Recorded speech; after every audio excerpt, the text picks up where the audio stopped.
Hey guys, tonight we're diving into something deliciously scandalous. How Regency women got away with having affairs with other women. Not the Jane Austen kind of romance. Well, actually, maybe exactly that kind, just with fewer ballrooms and more very close friendships that made everyone's aunts nervous. So before you get comfortable, take a second to like the video and subscribe if you're enjoying this. Leave a comment telling me where you're listening from and what time it is. And thank you so much to everyone who suggested this topic. I loved researching it. Also, we're now on Spotify, so check the description for the link if you want to listen there. Now, dim those lights, switch on a fan for that soft white noise, get comfortable, and maybe tuck yourself in so the imaginary gossips can't whisper about your sleeping arrangements. Let's pause for a second. Have you ever wondered what it was actually like to be a woman in love with another woman during the Regency era? How did they meet without being caught? What did their families think when they moved in together and never left? Could you really just call someone your romantic friend and have society nod politely while you shared a bed for 40 years? What excuses did they use? What codes did they speak in? And how many marriages were just extremely well-decorated covers? And now, congratulations, you've just woken up in 1815. You're wearing a chemise that weighs approximately nothing. Your corset is laced by someone who may or may not be your lady's maid or your lover. It's unclear and no one's asking. Your mother is downstairs reminding you about eligible bachelors. Your heart, however, is writing poems about your best friend's hands. Good luck. Let's start with the term that saved countless reputations and launched 1,000 knowing glances: romantic friendship. In Regency England, this phrase wasn't code. It was a fully socially acceptable institution. Two women could declare undying love for one another, live together, sleep in the same bed, and pen letters dripping with passion, and society would simply nod and say, "How lovely, they're such devoted friends." It was the perfect cover, except it wasn't always a cover. Sometimes it was just the truth, wrapped in social acceptability like a love letter tucked inside a prayer book. The beauty of romantic friendship was its flexibility. It could mean whatever you needed it to mean. For some women it genuinely was platonic, a deep, emotionally intense friendship in a world where women were expected to find their primary emotional fulfillment with other women anyway, since husbands were often distant, disinterested, or dead. But for others, romantic friendship was a convenient label for something much more intimate, much more physical, and much more dangerous to name directly. The language surrounding these friendships was deliberately vague and conveniently poetic. Women wrote to each other about tender affections and sacred bonds. They spoke of being united in soul and devoted beyond measure. These phrases were acceptable because they echoed religious devotion and classical ideals of friendship. No one could accuse you of impropriety if you were simply expressing sentiments that Cicero himself might have approved of. Never mind that Cicero probably wasn't writing about wanting to kiss his friend's neck in the moonlight. Society actually encouraged these attachments. Young women were told that female friendships were morally superior to any attachment to men, at least until marriage. Mothers smiled approvingly when their daughters formed intense bonds with other girls. Ministers preached about the virtue of female companionship. The entire social structure of Regency England was built on the assumption that women's emotional lives revolved around each other, not around men. Men were for marriage, property and heirs. Women were for everything else: conversation, emotional support, intimacy, understanding. This created a perfect storm of opportunity, because these friendships were not only accepted but celebrated. Now women could be as openly affectionate as they wanted without raising suspicion.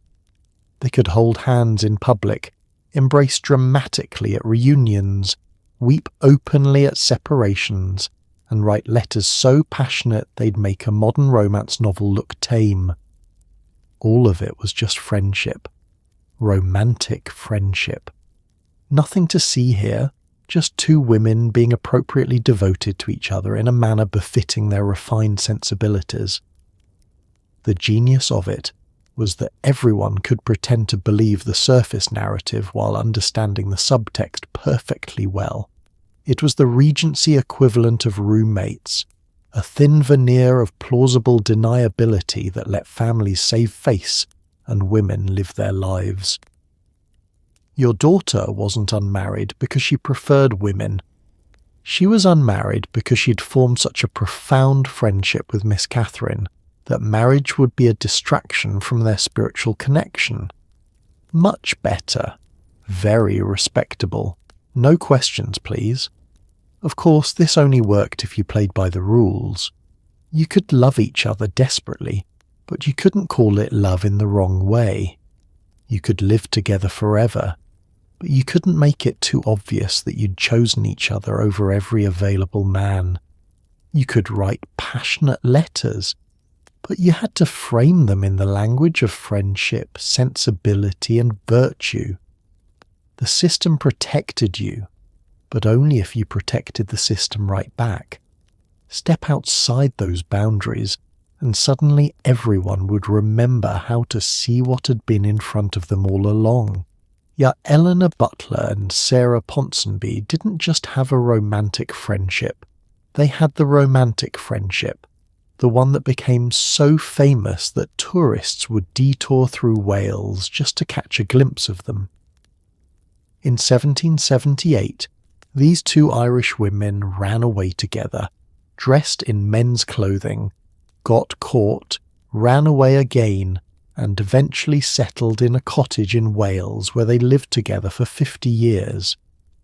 They wore masculine attire, were visited by everyone from Wordsworth to the Duke of Wellington, and were celebrated across Europe as the pinnacle of romantic devotion. Their families tried to separate them. Society tried to understand them. But Eleanor and Sarah, they just kept planting roses and writing in their diaries about their beloved companion. Their story began in Ireland, where Eleanor Butler, born into Anglo-Irish gentry, and Sarah Ponsonby, her younger companion from a less wealthy family, met and fell completely, irrevocably in love. Eleanor was expected to either marry or enter a convent. Sarah was being pressured toward marriage with an older man she found repulsive. Neither option was acceptable when they'd already found exactly what they wanted in each other. So they made a plan. They'd run away together the middle of the night disguised as men and start a new life where no one could separate them. The first attempt failed spectacularly. They made it only a few miles before being discovered in a barn, cold and exhausted. Their families were scandalized, not because two women had run away together, but because they dressed as men and caused a public scene. They were dragged back home and kept under watch. But Eleanor and Sarah weren't deterred. If anything, the forced separation only strengthened their resolve. Within weeks they tried again. This time they succeeded. They settled in a cottage called Plas Newydd in the village of Llangollen, Wales. It was remote enough to offer privacy, but accessible enough that they could receive visitors, which they did constantly. Their home became a destination for artists, writers, and intellectuals throughout Europe. Wordsworth wrote poems about them. Lord Byron mentioned them in his letters. The Duke of Wellington visited and proclaimed himself charmed. Everyone who met them came away impressed by their intelligence, their wit, and their obvious devotion to each other. The ladies, as they became known, lived simply but deliberately. They dressed in masculine riding habits, wore their hair short, and cultivated a library that would have impressed any scholar. They gardened together, read to each other, took long walks in the countryside, and kept meticulous diaries documenting their daily life. Their diaries are remarkable, not for what they say explicitly. There's no confession of physical intimacy, but for the sheer intensity of feeling that permeates every entry. My beloved, my better half, my heart's companion. These phrases appear over and over, paired with accounts of ordinary domestic life that somehow feel anything but ordinary. What made them legendary wasn't just that they lived together, it was that they did it so openly, so unapologetically, and with such obvious happiness that no one could quite dismiss them as scandalous. They were too respectable, too educated, too celebrated by important people. Yeah, they became a symbol of romantic friendship at its most idealized. Two women who had chosen each other over everything else and built a life of mutual devotion, intellectual companionship, and genuine contentment. Their families eventually accepted the situation, even providing small allowances. Society celebrated them as paragons of female friendship, and Eleanor and Sarah, in their cottage in Wales, got exactly what they'd risked everything for. 50 years together, undisturbed, devoted, and free. When Sarah died in 1831, Eleanor followed just 2 years later. They were buried in the same churchyard, their graves close together, their names forever linked. Tourists still visit Plas Newydd today, walking through rooms where two women built a legend simply by refusing to be separated. Our Regency women wrote letters like their lives depended on it, because emotionally they did. In an era before texting, before phone calls, before even reliable postal systems, letters were everything. And the letters women wrote to each other? Absolutely unhinged by modern standards. My dearest love, I long to hold you. I kiss this paper, imagining it is your sweet hand. If you found these letters today in a dusty attic, you'd assume they were from lovers, and you'd be right.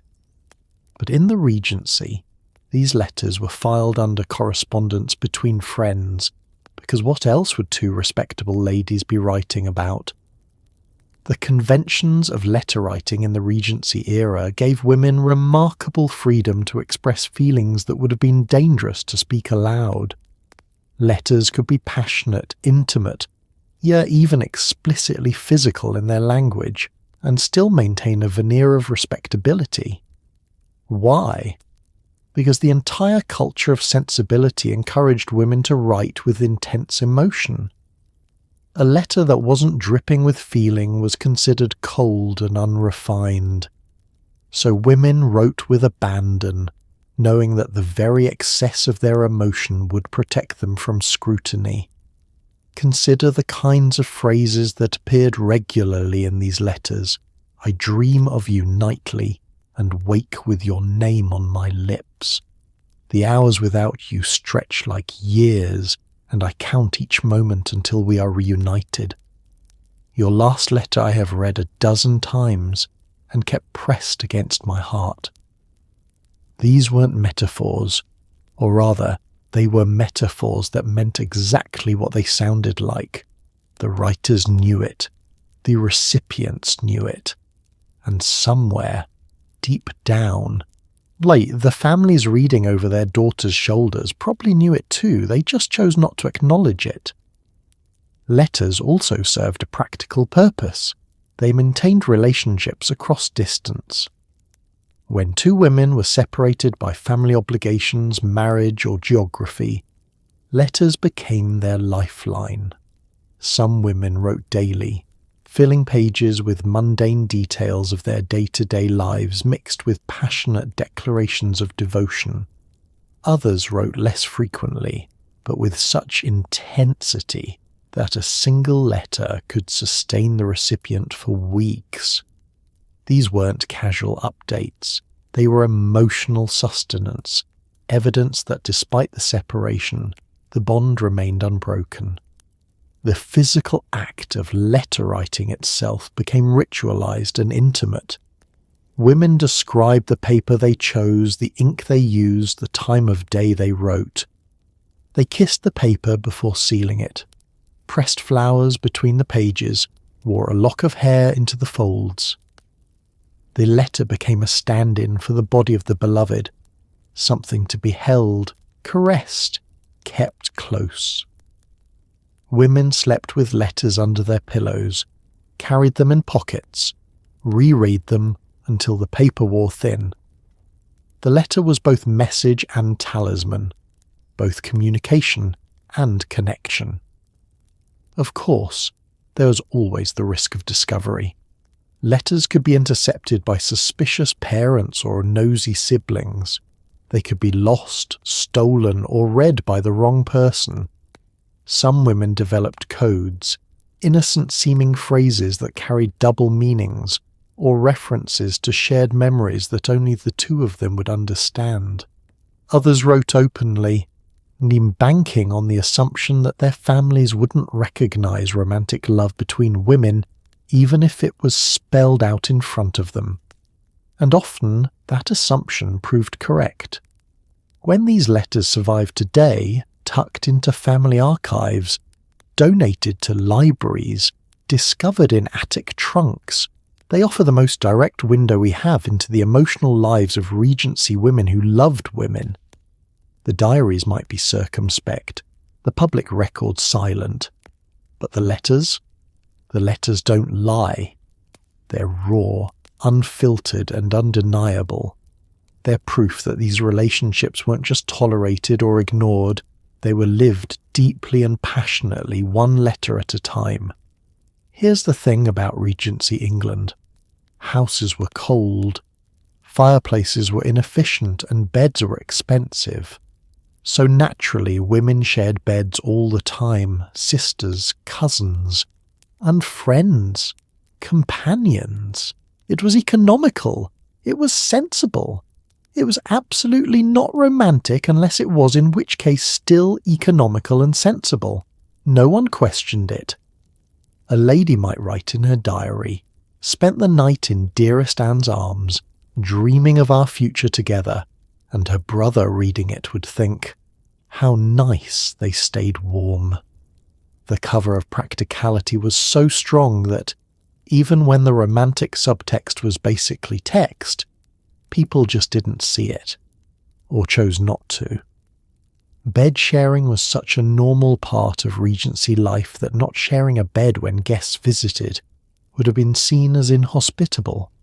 If a friend came to stay, of course you'd share your bed with her. Where else would she sleep? The servants' quarters. A cold guest room with no fire. Unthinkable. So women slept together as a matter of course. And the intimacy that developed in those shared beds was simply accepted. Because what else could possibly be happening? They were just sleeping, together, every night, sometimes for years.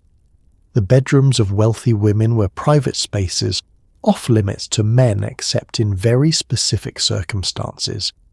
This made them sanctuaries where women could be completely themselves, away from the surveillance and social performance required in the rest of the house. When two women shared a bed, they shared that sanctuary. They could talk freely, laugh, cry, touch each other without worrying about who might be watching. The bed became a space of emotional intimacy that mirrored or enabled physical intimacy. Diaries and letters from the period are full of references to shared beds, and often described in language that makes it very clear something more than sleep was happening. "We lay entwined until morning," one woman wrote. "I felt her heart beat against mine as we drifted into dreams," wrote another.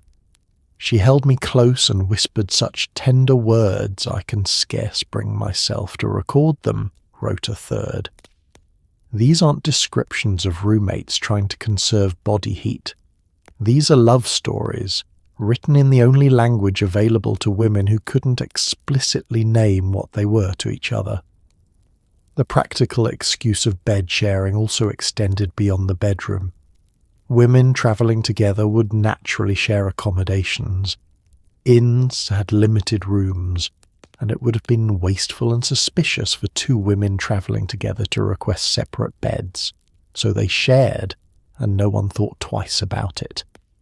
This meant women could travel together for months, staying in inns and private homes, sharing beds the entire time, and all of it was perfectly respectable. The system designed to save money and maintain propriety inadvertently created countless opportunities for intimacy. But there was also a darker side to this arrangement. The very normalcy of bed sharing meant that women who didn't want to share a bed with a particular companion often had no socially acceptable way to refuse, and women who did want to share a bed for romantic reasons had to navigate the complicated terrain of distinguishing their desires from the default expectation. How do you signal that this isn't just practical, it's personal? How do you turn a social convention into a conscious choice? Some women managed it through subtle gestures. The way they reached for each other in the dark, the words they whispered when sleep was supposed to have already come. The bed in Regency England was many things: a piece of furniture, a source of warmth, a social expectation, and a private world where women could be together in ways that daylight wouldn't allow. It was the most intimate space in the house, and also the most public secret. Everyone knew women shared beds. Almost no one acknowledged what that might actually mean. And in that gap between knowing and acknowledging, countless women found just enough room to love each other. The Regency era was obsessed with sensibility. The idea that refined people felt things more deeply, more beautifully, more poetically than the common masses. Women in particular were expected to be creatures of intense emotion, prone to fainting, yes, tears and passionate declarations of affection. This cultural obsession created the perfect environment for same-sex love to flourish in plain sight. When a woman declared that her friend was the light of her life and the only soul who truly understands her, people didn't raise eyebrows, they nodded approvingly. What refined sensibility! What depth of feeling! It was like being handed a permission slip to be as gay as you wanted, as long as you framed it poetically. Sensibility wasn't just an aesthetic preference, it was a moral framework. People with sensibility were considered more virtuous, more attuned to beauty and truth, more capable of genuine moral feeling. This meant that expressing intense emotion wasn't just acceptable, it was proof of your superior character. A woman who could weep over a sunset or swoon at a particularly moving piece of music was demonstrating her refinement. And a woman who could express passionate devotion to her female friend. She was simply showing how deeply she could feel, how pure her heart was. This created a convenient paradox. The more dramatically you expressed your love for another woman, the more respectable you appeared. Restraint and coldness were signs of a deficient sensibility, while passionate declarations were evidence of a noble soul. So women competed to see who could be more effusive in their affections, who could write more beautiful tributes to their beloved friends, who could demonstrate the deepest devotion. It was a game everyone was encouraged to play, and the women who were actually in love simply played it better. A literature of the period reinforced this obsession. Novels featured passionate female friendships as central plot points. with heroines who loved their female companions with an intensity that often overshadowed any romantic interest in men. These literary friendships were held up as ideals, examples of the kind of pure, elevated feeling that society valued. When real women modelled their relationships on these fictional ones, they were praised for their refinement and their adherence to proper feminine ideals. No one seemed to notice, or perhaps no one wanted to notice, that these fictional relationships looked remarkably similar to romantic love. The language of sensibility also gave women a vocabulary for expressing desire without naming it as such. Instead of saying, "I want to kiss you," a woman could write, "Ah, my soul longs to be united with yours in perfect sympathy." Instead of "I love you romantically," she could say, "You're the animating principle of my existence."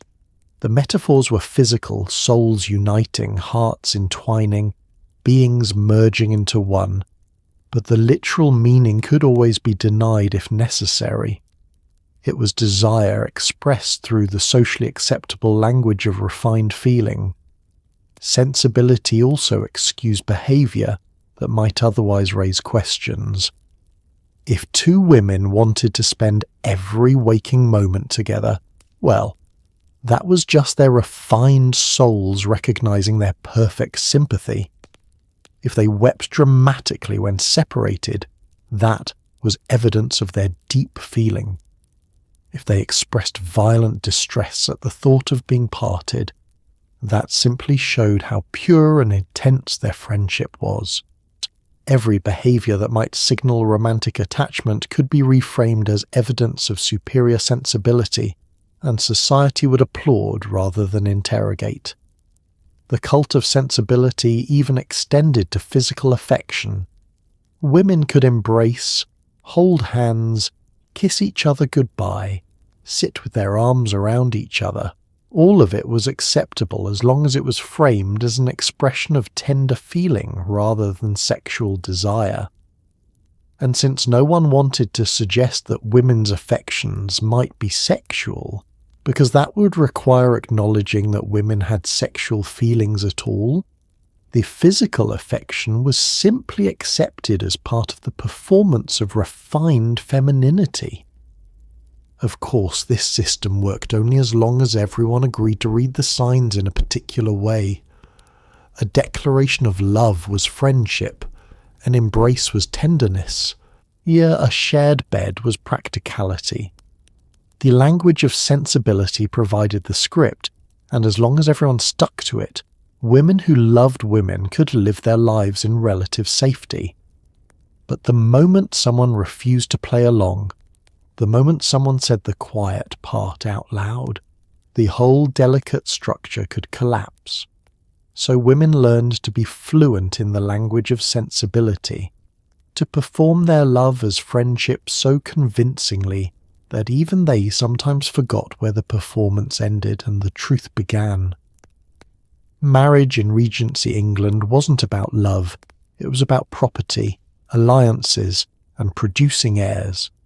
For women who loved women, this created a problem. They were expected to marry men. But here's the twist. Lots of women didn't want to marry men anyway, even the straight ones. The marriage market was brutal, loveless, and came with the delightful risk of dying in childbirth. So when a woman declared she would never marry and instead live with her beloved companion, families often went with it. Better a spinster with a respectable female companion than a scandal. And if those two spinsters happened to be deeply, passionately, suspiciously devoted to each other, well, at least there wouldn't be any bastard children to worry about. The pressure to marry was immense. A woman's value was measured almost entirely by her marriageability, her dowry, her connections, her appearance, her accomplishments. From the moment a girl reached adolescence, her entire existence was oriented towards securing a good match. She was paraded at balls, introduced to eligible men, taught to be charming and accomplished, but not too intelligent or opinionated. Marriage wasn't a choice, it was an inevitability, a duty, the only respectable path to adulthood. But marriage itself was often miserable.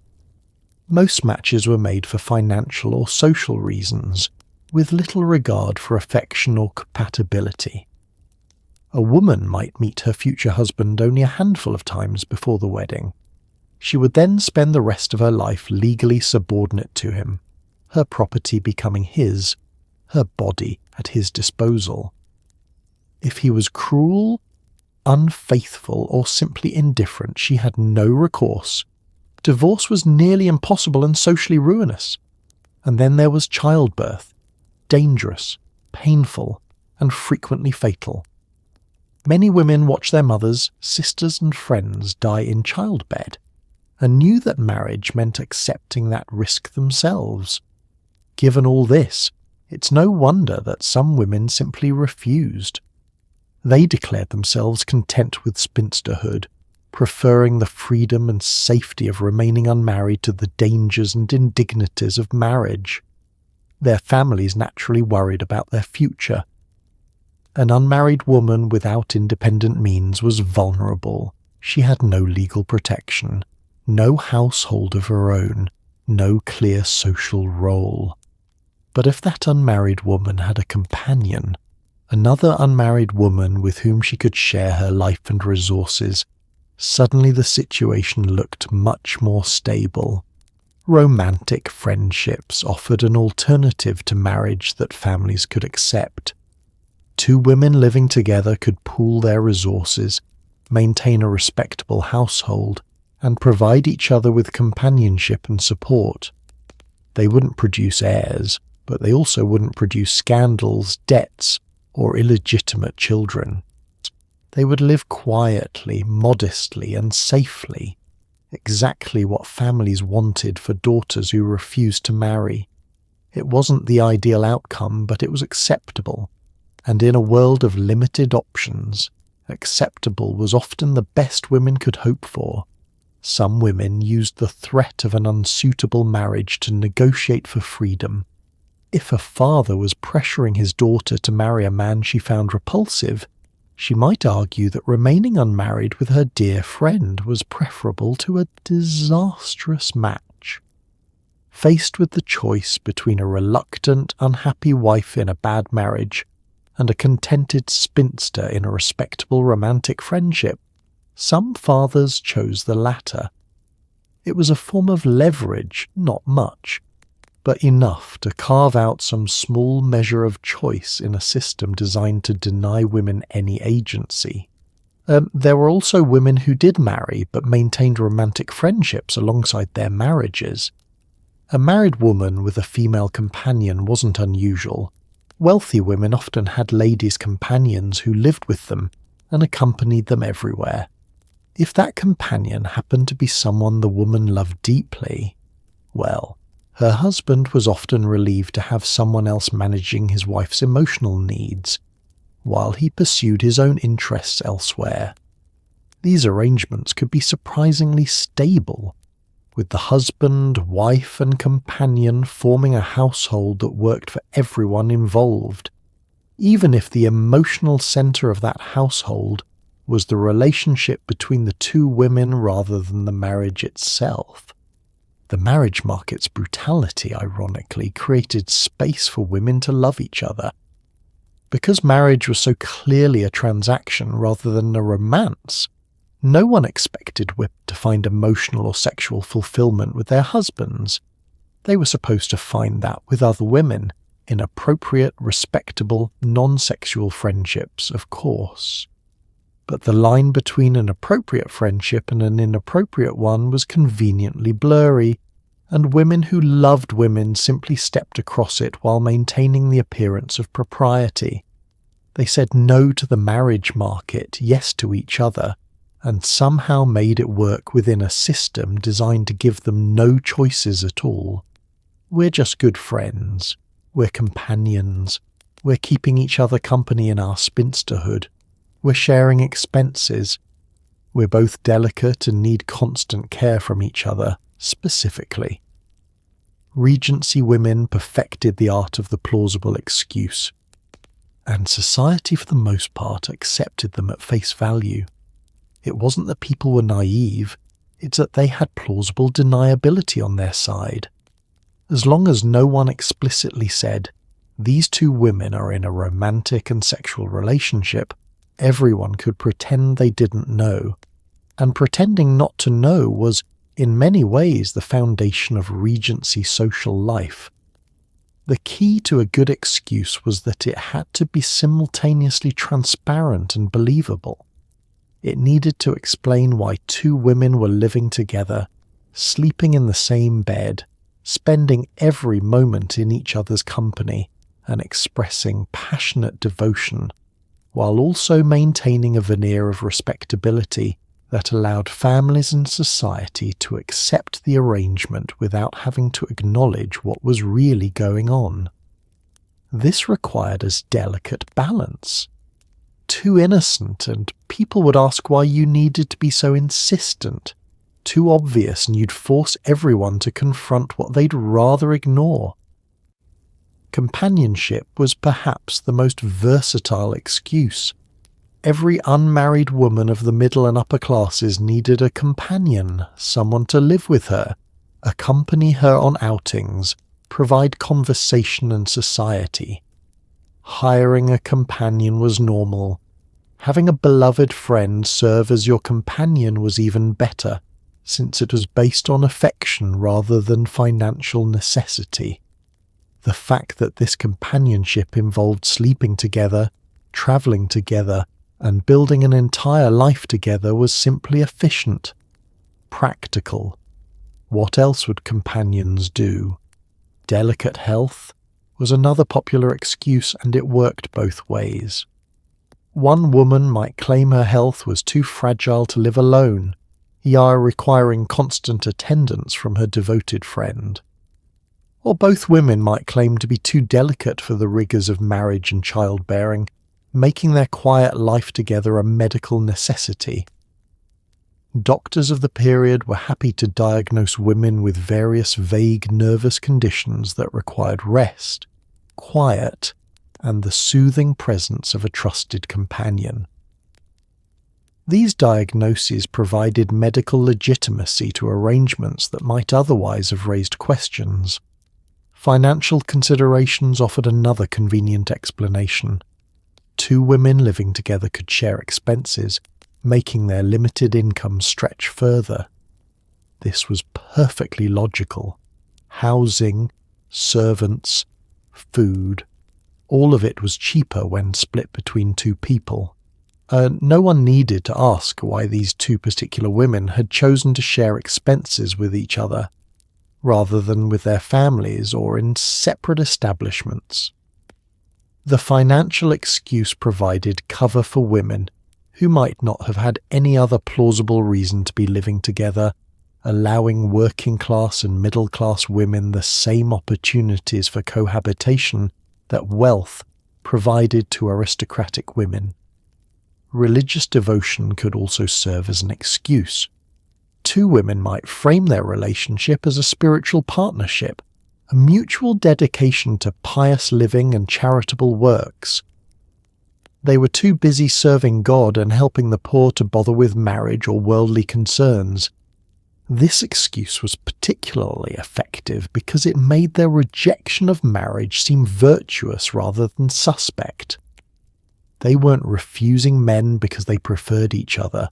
They were refusing men because they'd chosen a higher calling.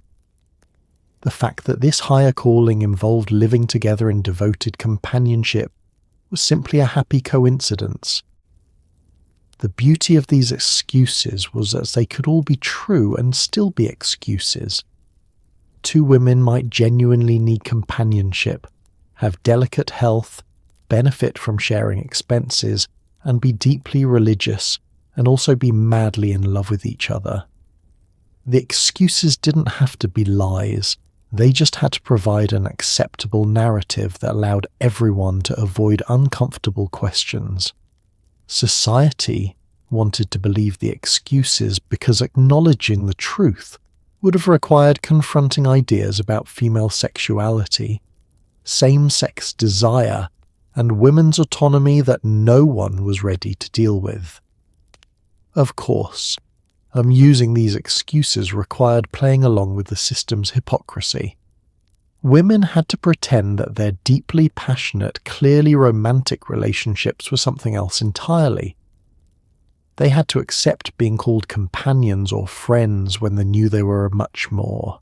They had to watch their families nod approvingly at their friendship while knowing that approval was contingent on never naming their relationship honestly. It was a bargain, safety and social acceptance in exchange for living in a kind of open secret, visible but unnamed, real but unacknowledged. And for most women who loved women in Regency England, it was a bargain worth making. Surprisingly often, families supported these romantic friendships, not because they understood them, but because they saw them as safe, respectable, and far better than the alternatives. A daughter living quietly in the countryside with another woman was unlikely to cause scandal, accumulate debt, or run off with an unsuitable man. Some families even encouraged these attachments, seeing them as a way to keep their daughters out of trouble. It was the Regency equivalent of, well, at least she's not dating that rogue from London. Little did they know, their daughter wasn't dating him because she was already very much taken. For fathers in particular, a daughter in a romantic friendship represented a solution to several problems at once. She wouldn't need an expensive dowry if she wasn't going to marry. She wouldn't require a husband to support her if she was living with a companion who shared expenses. She wouldn't produce illegitimate children or elope with an unsuitable match. And she wouldn't be a burden on the family in her old age if she had a devoted companion to care for her. From a purely practical standpoint, romantic friendships were excellent family planning.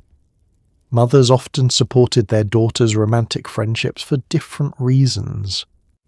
Many mothers had experienced the disappointments and dangers of marriage firsthand. The loss of autonomy, the risk of childbirth, the loneliness of being married to a man who viewed you as property rather than a partner.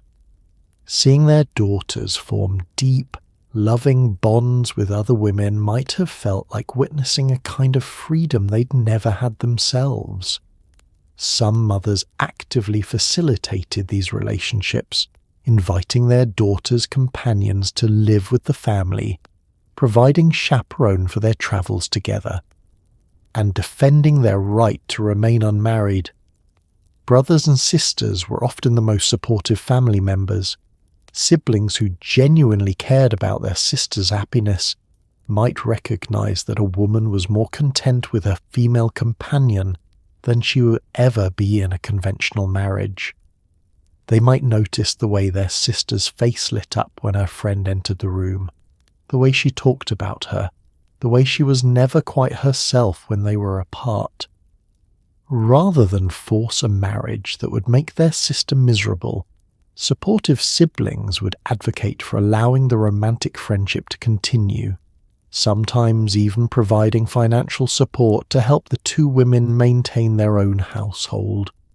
Of course, family approval often came with conditions.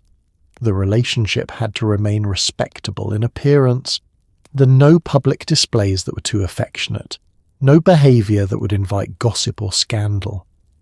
The women had to maintain connections with their families, attending obligatory social functions and fulfilling their duties as daughters and sisters, and they had to accept being described in whatever terms the family found acceptable, even if those terms didn't reflect the reality of their relationship.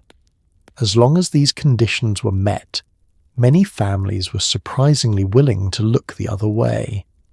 Some families went beyond mere tolerance and actively celebrated these relationships. They welcomed both women as family, treated the companion as a daughter-in-law in all but name, and referred to them as a couple in private even if they maintained the fiction of friendship in public. These families provided inheritances to both women, included the companion in family gatherings, and mourned when the relationship ended due to death or separation.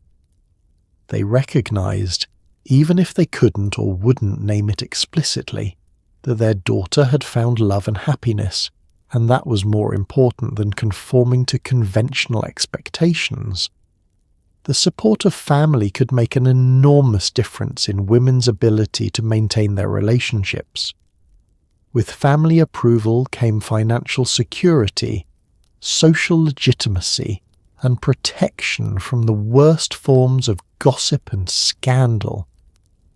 Women whose families supported them could live openly together, travel without suspicion, and build stable, long-lasting households. They didn't have to hide or constantly worry about being discovered.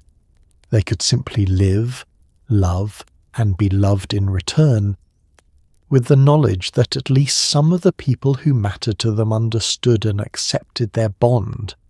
But even supportive families rarely use the language of romantic love to describe these relationships.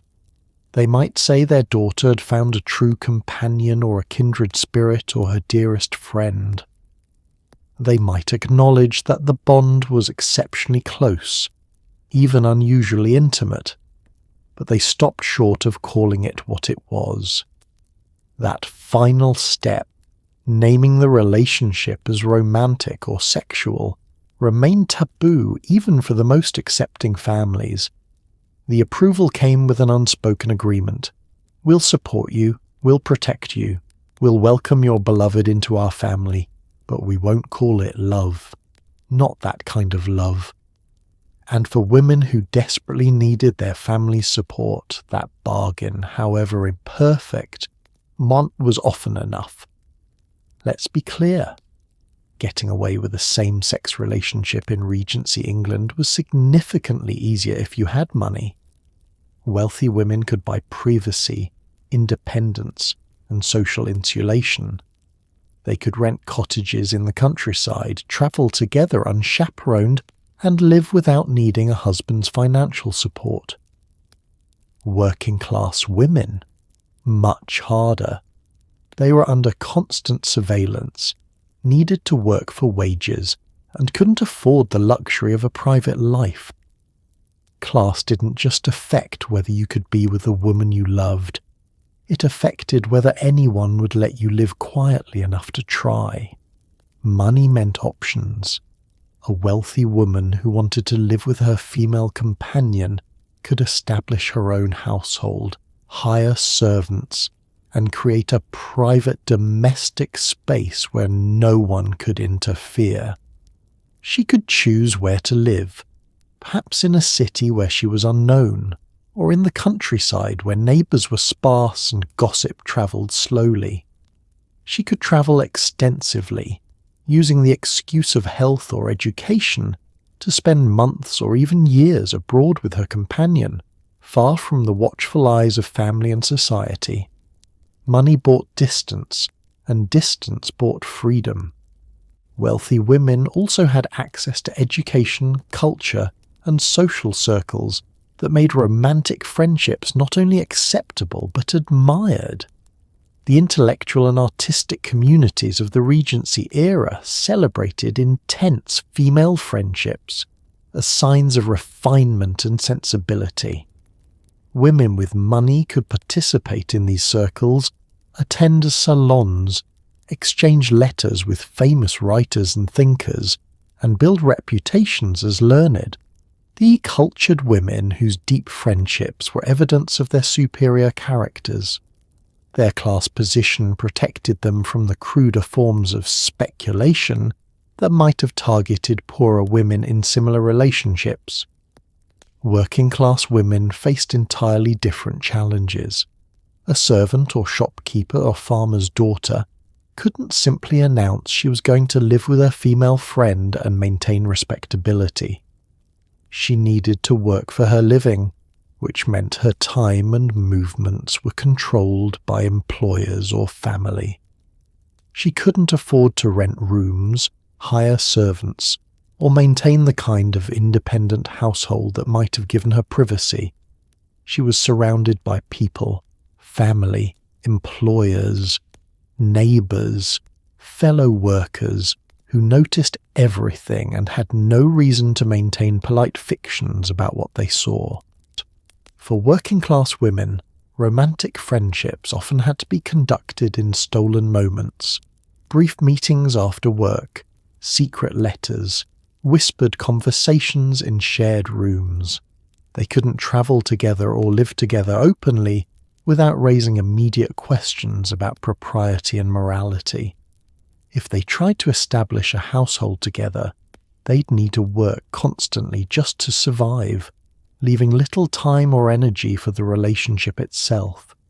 And if anyone suspected the truth about their relationship, they faced consequences that wealthy women never had to worry about: loss of employment, eviction, public shaming, and complete social isolation. Middle-class women existed in a complicated space between these two extremes. They might have just enough money to establish a modest household, but not enough to escape their family's financial control entirely. They might be able to afford a companion, but only if they could justify the expenses necessary rather than frivolous. Their reputations mattered enormously. A middle-class woman depended on respectability for her social position and her family's standing, so they had to be extremely careful about maintaining appearances even as they pursued relationships with other women. Class also affected what kind of romantic friendships were possible. Wealthy women could form relationships based primarily on emotional and intellectual connection. They had the leisure time for long conversations, shared reading, letter writing, and travel. Working-class women's relationships were necessarily more practical, built around shared work, mutual support, and the daily struggle to survive. This doesn't mean working-class relationships were less loving, but they had to exist within much tighter constraints, and often couldn't aspire to the idealized romantic friendship celebrated in literature and upper-class society. The intersection of class and gender meant that poor women who loved women faced double marginalization. They were already vulnerable because of their gender, unable to own property, earn fair wages, or live independently without male protection. Adding a same-sex relationship to that precarity made their position even more tenuous. They couldn't afford to alienate their families, lose their jobs, or damage their reputations because they had no financial cushion to fall back on.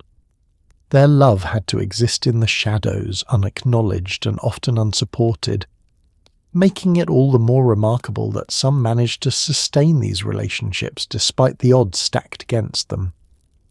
Regency women were fluent in the language of flowers, a complex system where every bloom carried meaning. Violets meant faithfulness. Roses declared love. Forget-me-nots whispered, "Remember me always." Women in love used this language to communicate what they couldn't say aloud, sending bouquets that were basically love letters in floral form, and beyond flowers they developed private codes, nicknames, shared jokes, references only the two of them understood. It was a whole secret language hidden in plain sight, and if you knew how to read it, every drawing room in England was full of women flirting outrageously. The language of flowers, or florography, wasn't just a charming Victorian custom, though it was a sophisticated system of communication that allowed women to express forbidden feelings safely.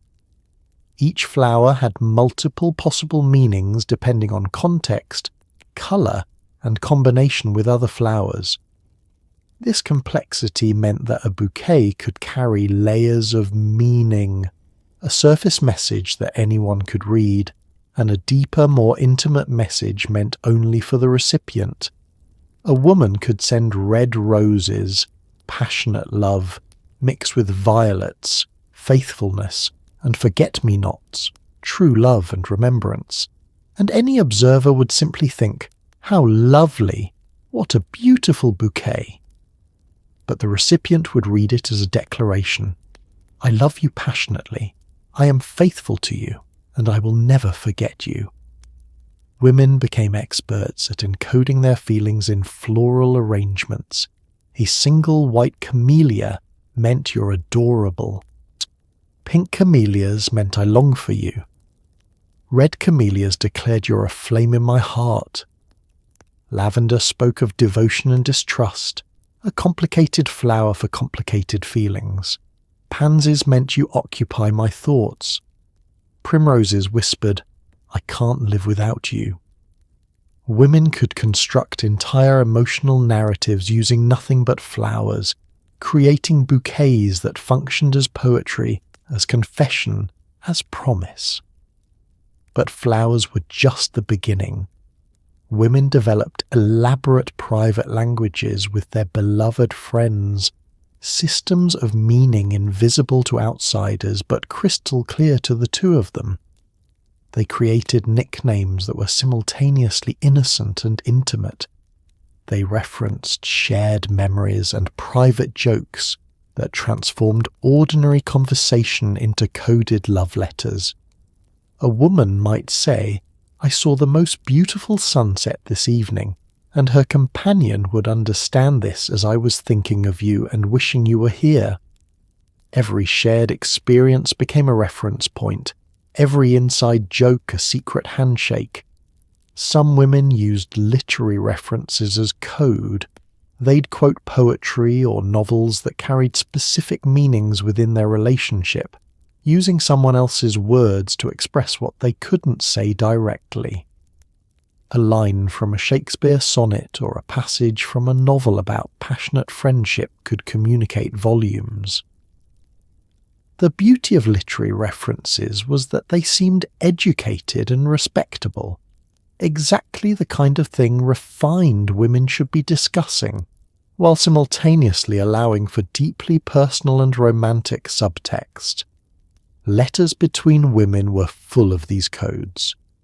A woman might write about the weather.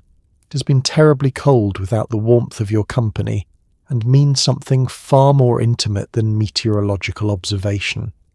She might describe missing our walks in the garden, when what she really missed was the privacy those walks afforded, the opportunity to hold hands out of sight of the house. Everything had double meaning, and the game was in reading between the lines, finding the message beneath the message. Physical objects also carried meaning. A woman might give her beloved a ring and say it was a token of friendship, but both would understand it as something closer to an engagement ring. A locket with a miniature portrait could be worn publicly as a memorial to a dear friend, while privately serving as a constant reminder of the beloved's face. Most books were given with meaningful inscriptions, handkerchiefs were exchanged and treasured, pieces of jewellery were worn as secret symbols of devotion. The genius of these codes was that they provided plausible deniability while still allowing genuine communication.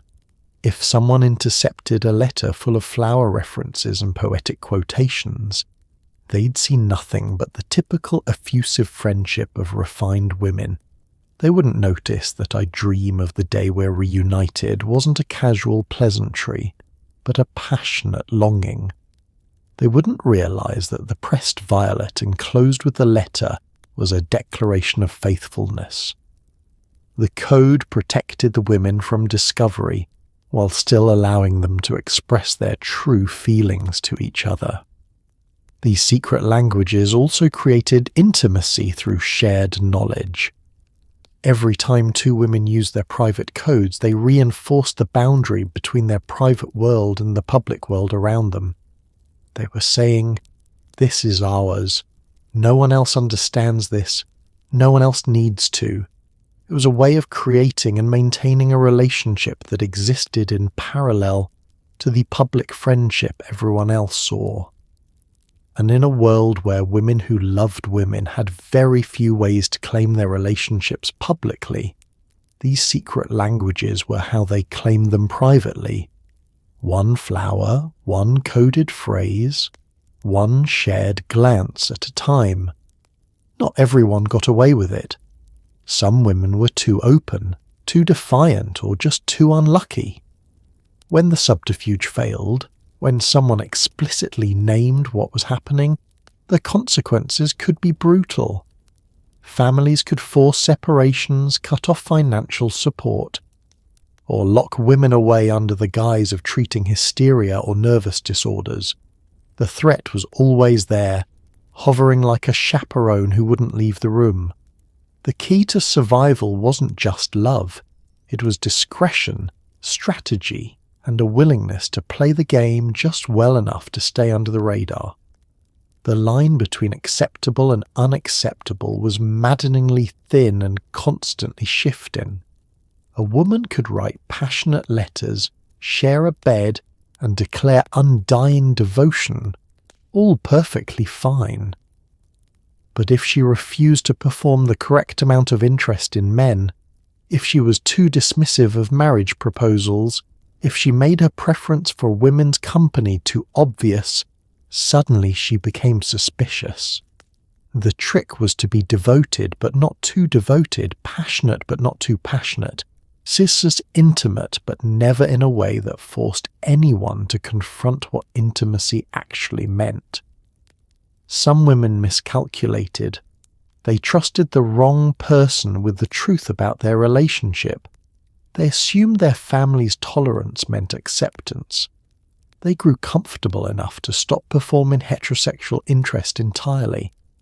And then someone, a jealous relative, a rejected suitor, a former servant with a grudge, would say something. Not even necessarily the truth, just enough to plant doubt, to make people start looking more closely at what had been hiding in plain sight all along. Once the question started, the social machinery turned vicious. Doctors would be consulted.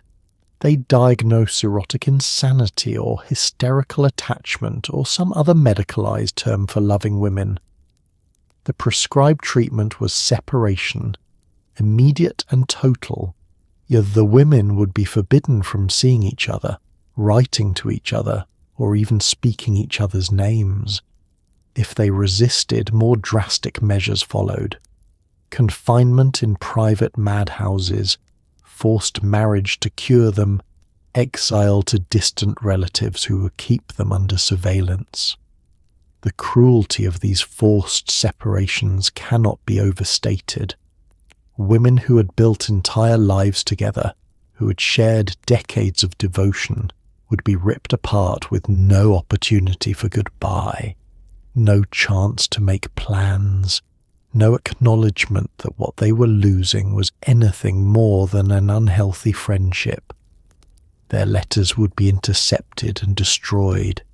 Their belongings from each other would be confiscated.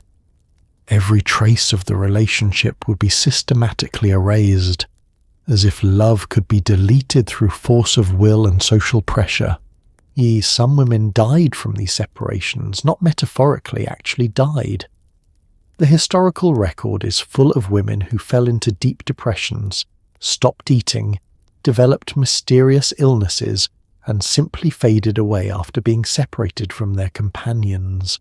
Their deaths would be attributed to natural causes or delicate constitutions, never to heartbreak, never to the violence of having their primary attachment severed by people who refused to understand what that attachment meant. Others survived but were permanently scarred by the experience. They learned to be more careful, more secretive, more willing to lie and perform heterosexuality, convincingly enough to avoid suspicion. They found new companions but never loved quite as openly again. Or they gave up entirely, resigning themselves to isolation rather than risk that kind of pain a second time. The lesson was clear: you could love, but only if you were willing to hide it convincingly. The moment you became visible, the moment you stopped performing the fiction carefully enough, you became vulnerable. There were also women who were destroyed not by separation but by exposure. Their letters would be discovered and read aloud to horrified family members. Their romantic friendships would become public scandals, discussed in drawing rooms and whispered about at church. Even if they weren't physically separated from their companions, their reputations would be shattered. No one would receive them socially. Their families would cut them off financially and emotionally. They'd become pariahs. Examples of what happened when women stepped too far outside the boundaries of acceptable behaviour. The danger wasn't hypothetical or distant. It was immediate and personal. Every woman in romantic friendship knew someone who'd been caught, separated or destroyed. They'd heard the stories, seen the consequences, internalized the lesson, and so they learned to be careful, to maintain the fiction, to never quite let their guard down completely. They loved fiercely, but always with one eye on the door, always aware that the life they'd built together existed at society's sufferance and could be taken away the moment someone decided they'd gone too far. The Bluestockings were a group of educated, intellectual women who gathered to discuss literature, philosophy and ideas, radical stuff for the time. These salons became safe spaces where women could form deep emotional and intellectual bonds away from the prying eyes of men and traditional society. Many of these women never married, instead forming lifelong partnerships with other women in their circles. The intellectual cover gave them respectability, but the emotional intimacy, that was all theirs. Think book club, but make it 18th century sapphic.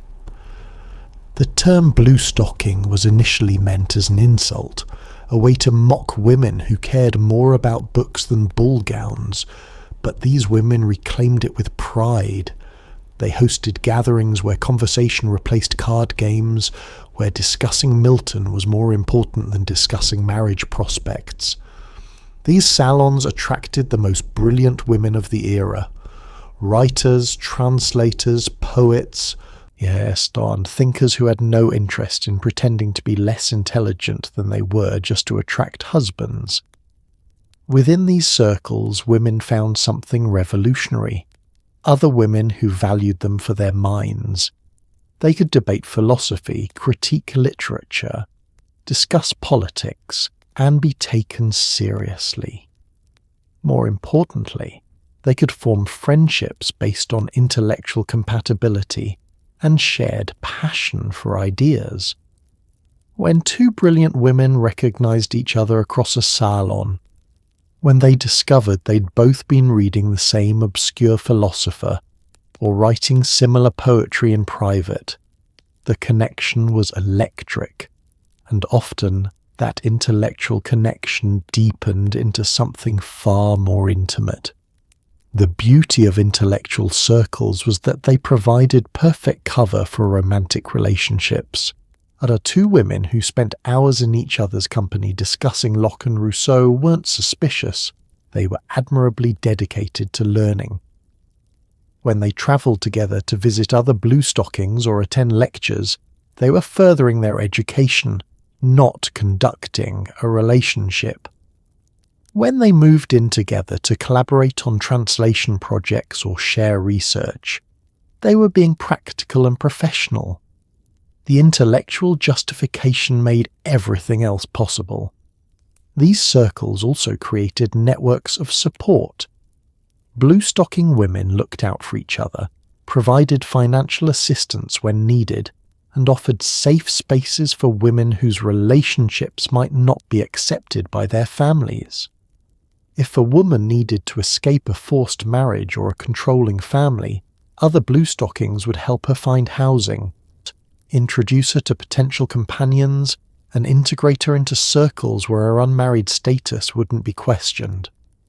They understood what the outside world didn't, that women could build meaningful, fulfilling lives without husbands.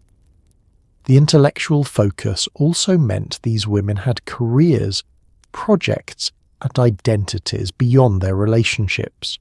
They were translators, writers, educators, and patrons of the arts.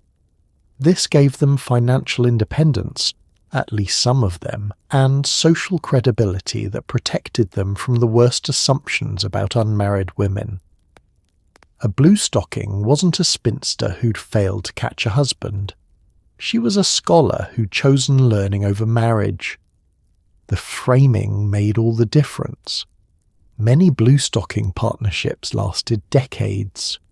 Women would collaborate on intellectual projects, run literary salons together, and build shared lives centered around learning and creativity. They'd edit each other's work, discuss ideas late into the night, and create domestic spaces filled with books, manuscripts, and endless conversation. These weren't relationships of leisure or convenience. They were partnerships of minds and hearts, built on mutual respect, shared passion, and genuine intellectual engagement. The correspondence between bluestocking women reveals the depth of these bonds. They wrote to each other about ideas, certainly, but also about longing, devotion, and the pain of separation. A woman might write an entire letter analysing a philosophical text and then close with, "I cannot bear another day without seeing your dear face." The intellectual and the romantic were inseparable, thus two aspects of the same deep connection. Of course, not all bluestocking relationships were romantic. Many were genuinely platonic friendships based purely on intellectual compatibility. But the circles provided space for both, and crucially, no one felt the need to carefully distinguish which was which. In a world obsessed with categorizing and controlling women's relationships, the bluestockings created spaces where ambiguity was allowed, where the exact nature of a bond between two women was nobody's business but their own. You could be collaborators, companions, friends, or lovers, or all of the above, and as long as you could discuss Dante intelligently, you were welcome. Girls' boarding schools in the Regency era were hotbeds of intense female friendship, and often more. Young women spent years living in close quarters, as sharing beds, forming passionate attachments, and writing each other love letters that would make a romance novelist blush. Teachers often encourage these friendships as morally superior to heterosexual attraction. Many of these relationships continued long after school ended, with former classmates moving in together, travelling together, and remaining devoted for life. Boarding school wasn't just an education, it was where many women first learned what it felt like to be in love. Boarding schools were supposed to prepare young ladies for marriage and motherhood by teaching them accomplishments, music, drawing, needlework, a bit of French. But what they actually taught was how to form deep emotional bonds with other women. Ye girls arrived at school at 12 or 13 and spent the next several years in an almost entirely female environment.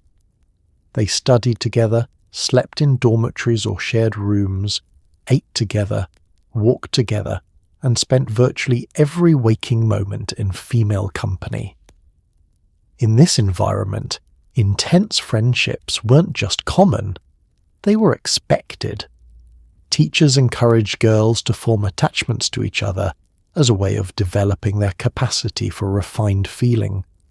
These bonds were seen as preparation for the elevated friendships they'd maintain as adults, the kind of sensibility-drenched relationships that literature celebrated.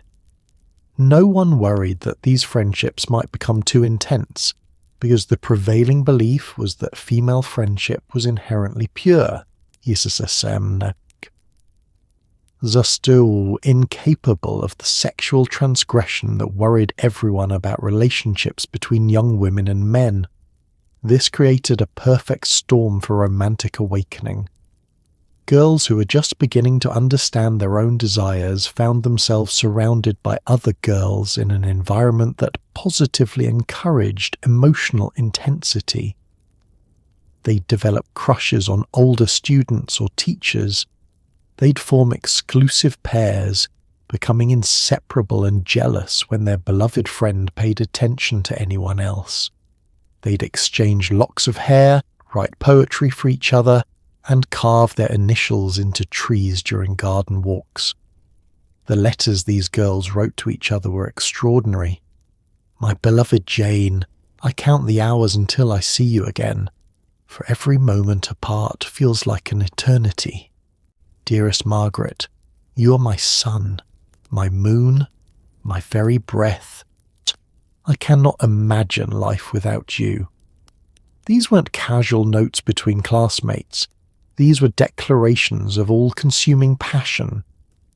And because they were written between girls at school, they were considered innocent and even commendable examples of youthful sensibility rather than evidence of romantic love. Physical affection was also normalized in these environments. Girls held hands constantly, walked with their arms around each other, sat with their heads in each other's laps during recreation time. They brushed and braided each other's hair, helped each other dress, and often shared beds either officially, if the school was crowded, or unofficially, sneaking into each other's rooms after lights out. All of this physical intimacy was seen as normal friendship behaviour, and which meant girls could explore their feelings and desires without fear of punishment or suspicion. For many women, their first experience of romantic love happened at boarding school. They'd fall desperately in love with a classmate, experience the joy of being loved in return, and learn what it felt like to have their heart broken when their beloved friend graduated or formed an attachment to someone else. These experiences were formative, shaping their understanding of love and desire in ways that would affect their entire lives. When these women left school, they often tried to maintain their school friendships. They'd write letters constantly, visit each other when possible, and in some cases, eventually move in together as adult companions. Former school friends had a built-in explanation for their attachment. "We've been devoted to each other since our school days," that made their adult relationships seem like natural extensions of innocent youthful friendship, rather than deliberately chosen romantic partnerships. Teachers and older students also sometimes formed relationships with younger girls. A student might develop an intense admiration for a teacher, and that teacher might reciprocate with special attention, private lessons, and eventually a more intimate friendship. When the student graduated, the teacher might leave her position to become the former student's companion. These relationships had a built-in power imbalance that's troubling by modern standards, but they were seen as respectable in their time, a natural mentorship evolving into a lifelong bond. The boarding school experience taught women that female love was not only possible but celebrated, as long as it was properly framed. Years later, when these women wanted to justify their romantic friendships to skeptical families, they could point back to their school days. "We've always been this close. It's just how we are." The boarding school pipeline turned youthful passion into lifelong partnership, one carefully maintained friendship at a time. The governess occupied a strange social position, too educated to be a servant, too poor to be gentry. She lived in the household but wasn't quite part of the family. This liminal status made her both vulnerable and invisible, which sometimes created space for relationships with her female employers.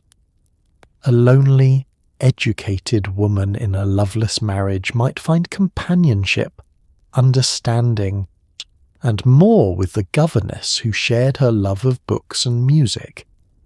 It was a relationship built on inequality, yes, but also on genuine connection, and it happened more often than anyone wanted to admit.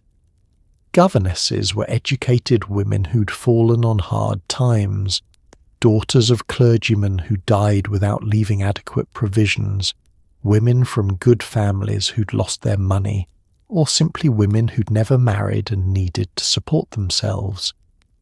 They were hired to teach the children of wealthy families, but they existed in a social nowhere, too refined to eat with the servants, too poor to dine with the family, often relegated to taking meals alone in their rooms or with the children in the nursery. This isolation could be desperately lonely, but it also created opportunities for connection with the lady of the house.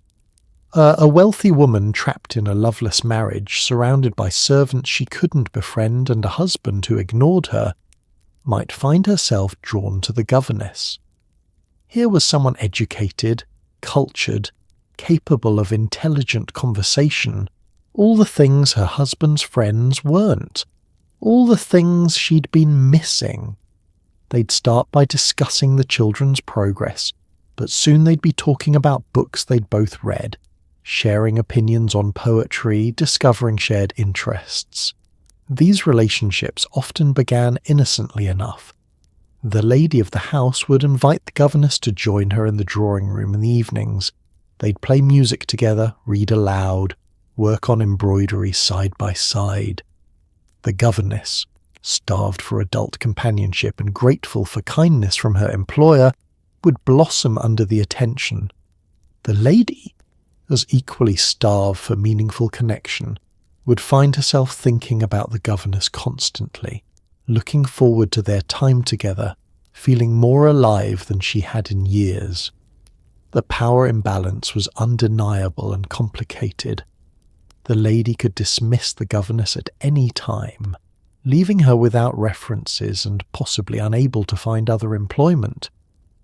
The governess depended on her employer's goodwill for her livelihood and her reputation. This inequality meant the governess often couldn't refuse advances even if she'd wanted to, though many governesses did develop genuine feelings for their employers, drawn by kindness, shared interests, and the intimacy of their daily interactions. Some of these relationships remained emotional rather than physical. The two women would form deep bonds, exchange meaningful looks across the dinner table, write each other notes that were far too affectionate for employer and employee. They'd create excuses to spend time together, arrange their days so they'd constantly cross paths, and develop the kind of intimate friendship that made the lady's husband vaguely uncomfortable, but not quite suspicious enough to object. Other relationships became overtly romantic. The governess and employer would meet in secret, often late at night when the household was asleep. They'd write each other love letters and hide them in books or between piano music sheets. They'd steal touches when no one was looking, a hand squeeze in the hallway, a lingering embrace in the schoolroom. The danger of discovery added intensity to the relationship, even as it required constant vigilance and stress. The best-case scenario for these relationships was that the lady's husband would die, not an uncommon occurrence given medical practices of the era, leaving his widow with financial independence and the freedom to keep her governess not as an employee, but as a companion. The widow would announce that dear Miss Whatever had become such a friend during her time of grief that she'd invited her to stay on in a different capacity. The two women could then live together openly, their relationship protected by the widow's respectability and the socially acceptable narrative of companionship. The worst-case scenario was discovery. A jealous servant might report suspicious behaviour to the husband. A child might innocently mention seeing things they shouldn't have seen. Or the husband himself might finally notice that his wife seemed far too attached to the governess. When this happened, the governess would be dismissed immediately, usually without references, making it nearly impossible for her to find other work, The wife would be watched more carefully, perhaps sent away to relatives, or simply forced to endure a colder, more controlling marriage as punishment. Despite the risks and the inherent inequality, some governess-employer relationships lasted years or even decades. They navigated the power dynamics as best they could, finding ways to care for each other within the constraints of their positions. And in cases where circumstances eventually allowed them to live together as equals through widowhood, inheritance, or simply aging out of the marriage market, they seized the opportunity to finally build the life together they'd been dreaming of all along.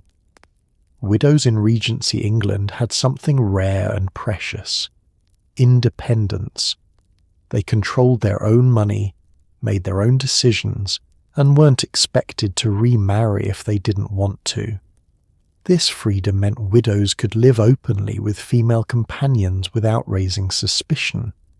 "She's mourning her husband," people would say, while the widow in question was absolutely not mourning, and was, in fact, very happily settled with her dear friend in a cottage by the sea. Widowhood was, for some women, the best thing that ever happened to them. The legal and social transformation that happened when a woman's husband died was remarkable. During marriage, she'd been legally invisible. Her property belonged to her husband. Her decisions required his approval. Even her body wasn't entirely her own.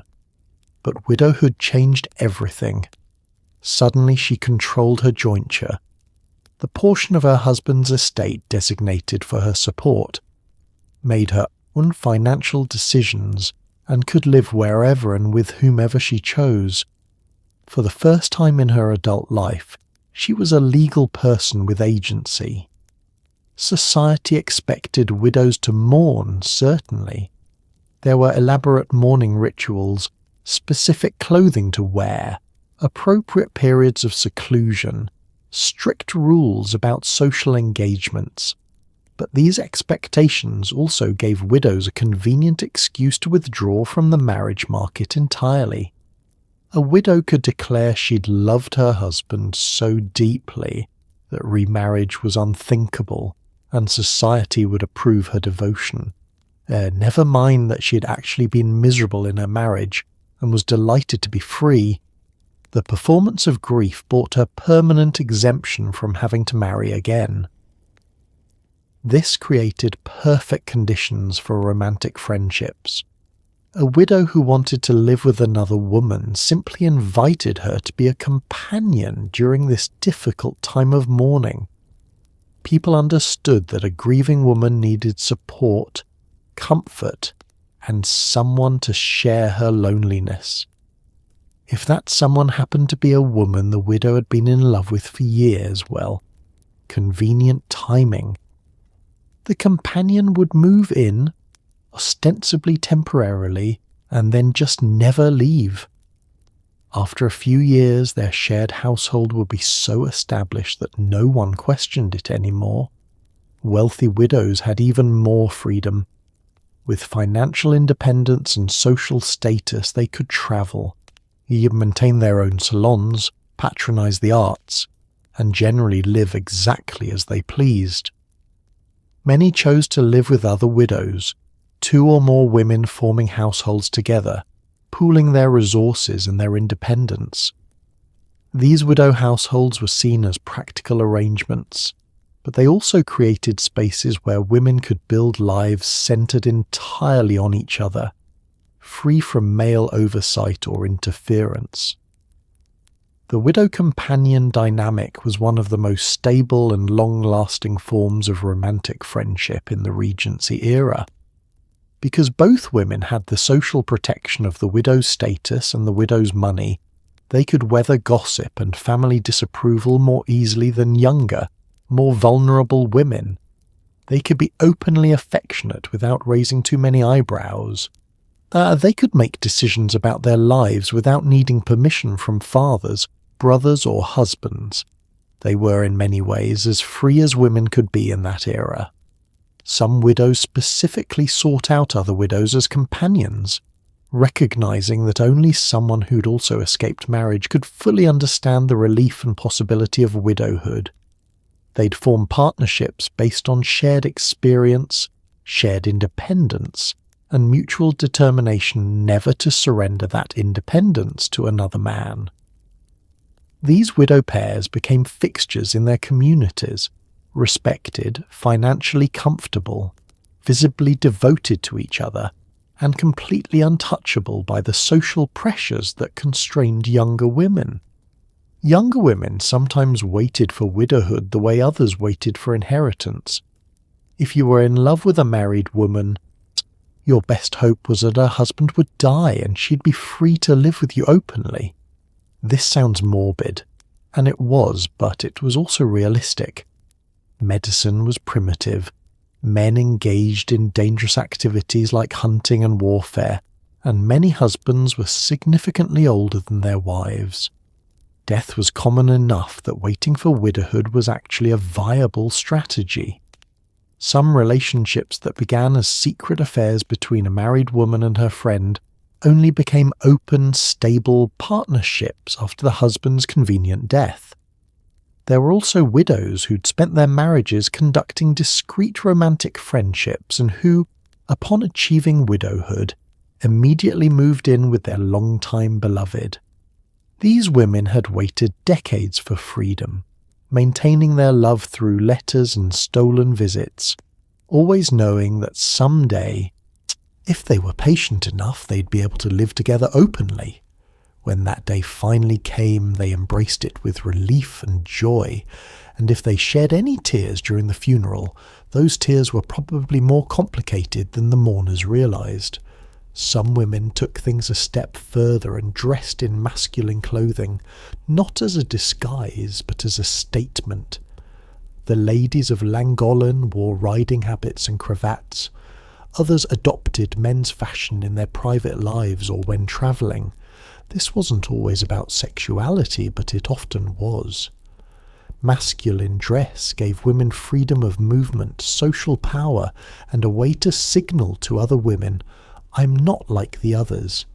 It was risky, certainly, but for women who were already living on the margins of respectability, sometimes risk was worth it.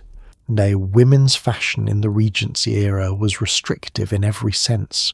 Dresses were designed to limit movement, the narrow skirts made walking difficult, the delicate fabrics couldn't withstand rough use, and the whole ensemble communicated fragility and decorative femininity. But masculine clothing offered something else entirely: practicality, authority, and freedom.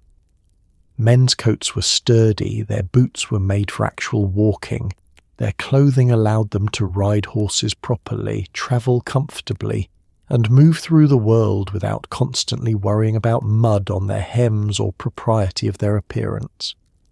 Some women adopted masculine clothing gradually and partially. They'd wear riding habits, which were already somewhat masculine in cut, and then push further, adding cravats, waistcoats, or men's-style boots. They'd cut their hair shorter than was fashionable. They'd carry walking sticks, wear dark colours, and adopt a more severe style overall.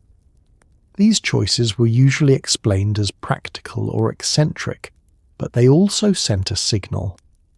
In a world where gender presentation was rigidly policed, even small deviations from expected femininity were meaningful. The ladies of Llangollen became famous partly because of their masculine dress. They wore what contemporaries described as gentlemen's attire: dark riding habits, powdered hair worn short, cravats, and masculine accessories. Visitors to their home commented on their unusual appearance, but because Eleanor and Sarah were also educated, cultured, and demonstrably respectable, their eccentricity was tolerated and even celebrated as artistic individuality, rather than condemned as improper gender transgression. For some women, masculine dress was explicitly about claiming male privilege. If you dressed as a man, You could travel alone without a chaperone, enter spaces women were forbidden from, conduct business without needing a man to front for you, and generally navigate the world with far more freedom and safety. Some women maintained masculine personas in public, while reverting to feminine dress in private with trusted companions. Others lived primarily as men, adopting male names and identities and only revealing their assigned sex to intimate partners or when forced to by circumstances like illness or death. There are documented cases of women who lived their entire adult lives as men, sometimes marrying other women in the process. These relationships were complex. Were they heterosexual marriages where one partner was secretly female? Were they same-sex relationships where masculine presentation was necessary for survival? Were they something else entirely? A gender and sexual configuration that doesn't fit neatly into modern categories? The historical record rarely gives us enough information to fully understand these lives, but they suggest that the Regency era contained more gender fluidity than the strict binary of fashion and law would suggest. Cross-dressing also had an erotic dimension. Some women found masculine dress arousing, either wearing it themselves or seeing their partners wear it. There was something transgressive and exciting about a woman in men's clothing. It's about the power and authority that masculine dress conveyed. Women who were attracted to other women might be particularly drawn to those who adopted masculine presentation, seeing in them a blend of qualities that conventional femininity couldn't offer. But masculine dress was always risky. A woman who dressed too mannishly might find herself accused of being unnatural, mocked as trying to be something she wasn't, or suspected of harbouring inappropriate desires. The line between acceptable eccentricity and scandalous transgression was thin and inconsistent. What was admired as bold individuality in one woman might be condemned as disgusting affectation in another, depending on her class, her connections, and her ability to maintain other markers of respectability. For women in romantic friendships, masculine presentation could serve multiple purposes. It could be a personal expression of gender identity or presentation. It could be a practical choice that made life easier. It could be a way of signalling attraction to other women. Or it could be all of these at once, a complex negotiation of identity, desire, and survival in a world that had very fixed ideas about how women should look, behave, and love. The women who chose masculine dress anyway, despite the risks, were making a statement. I refuse to perform femininity as required. I claim the freedom that masculine presentation offers, and I will love whom I choose, dressed however I damn well please. The theatre world was one of the few places where women could have careers, independence, and relative freedom. Actresses, singers, and artists moved in circles where unconventional relationships were more accepted, or at least more visible. Women in the arts often lived with female companions, collaborated creatively, and formed partnerships that were artistic, emotional, and romantic. The theatre wasn't respectable society, which meant it wasn't bound by respectable society's rules. And for women who loved women, that lack of respectability was liberation. Respectable society viewed actresses as only slightly more moral than prostitutes. This was deeply unfair. Acting was a legitimate profession, requiring skill and talent, but the prejudice was real and pervasive. Actresses were assumed to be sexually available, morally loose, and unsuitable for polite company. But this social stigma came with an unexpected benefit. Actresses were already beyond the pale of respectability, which meant they had nothing left to lose by conducting their personal lives however they wanted.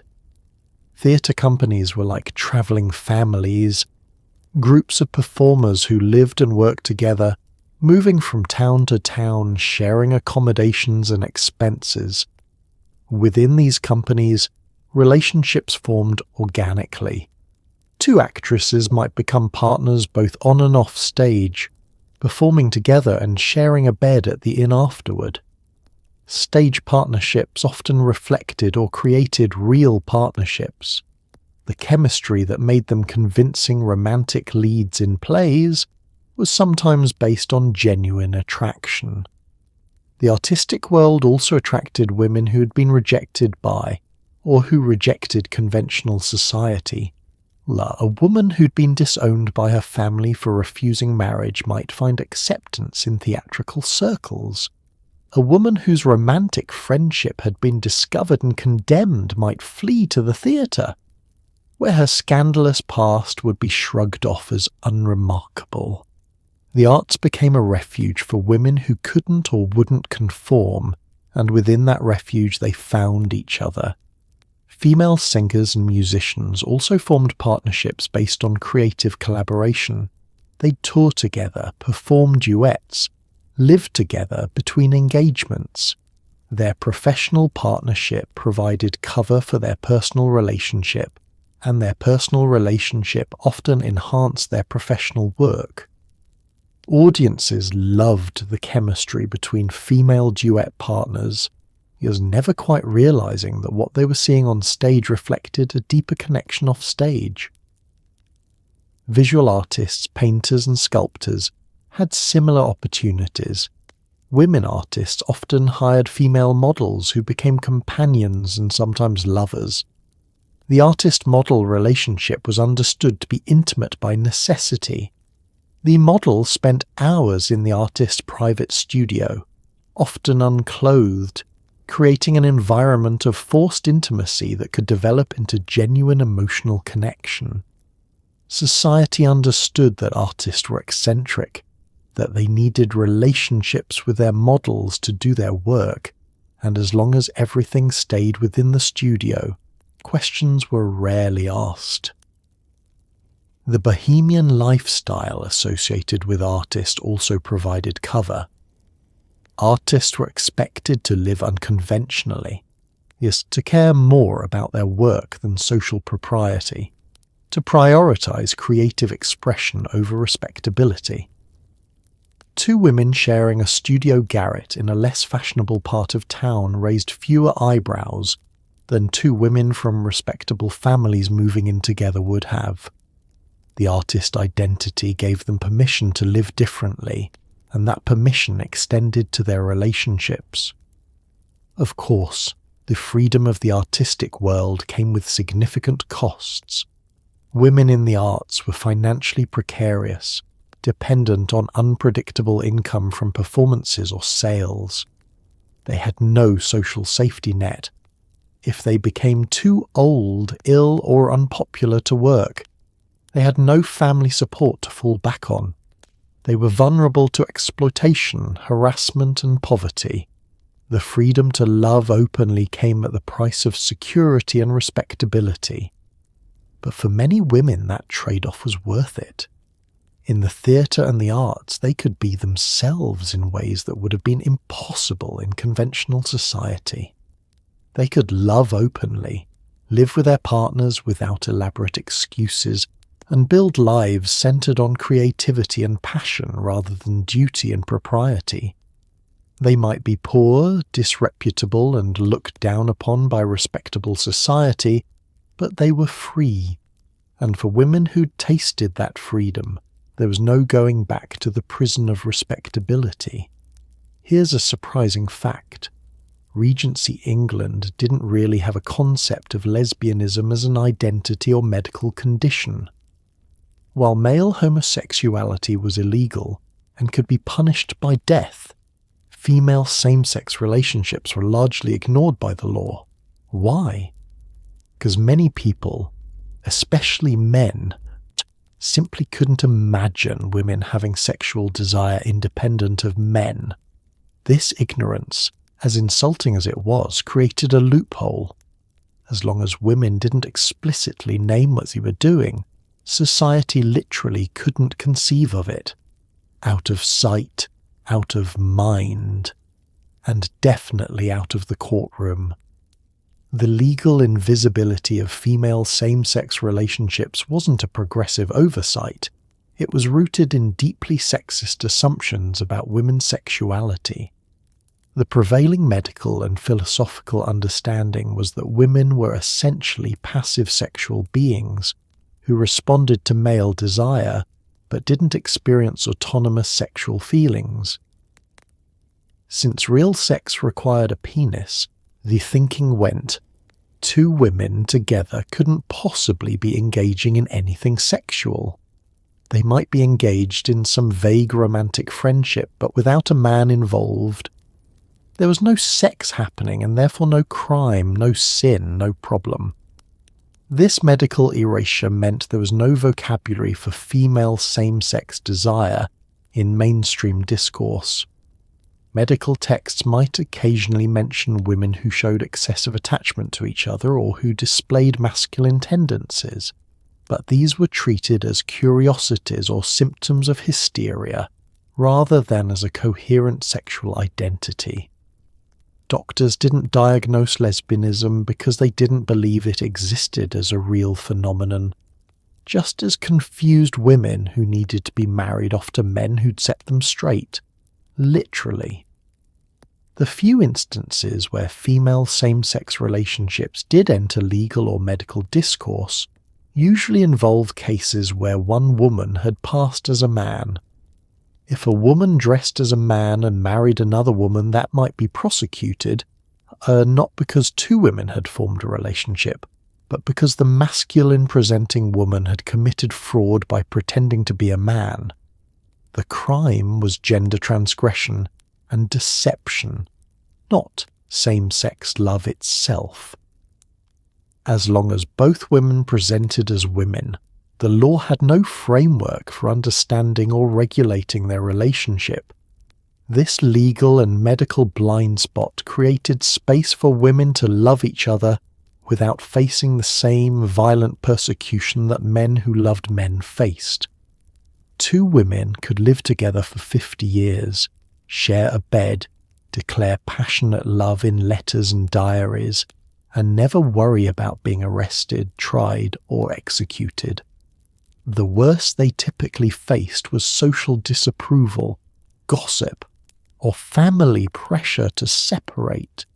Serious consequences, certainly. Fine, but nothing like the legal death penalty that hung over male same-sex relationships. Of course, this invisibility had a dark side. Because female same-sex desire wasn't recognized as real, women couldn't name or understand their own feelings using the frameworks available to them.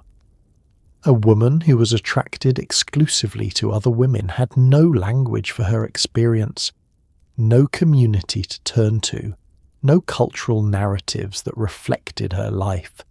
She might think she was the only person in the world who felt this way, might believe she was sick or sinful or broken, might spend her entire life not understanding that what she felt was love. The medical establishment's ignorance also meant that when they did notice intense attachments between women, they often pathologized them in bizarrely indirect ways.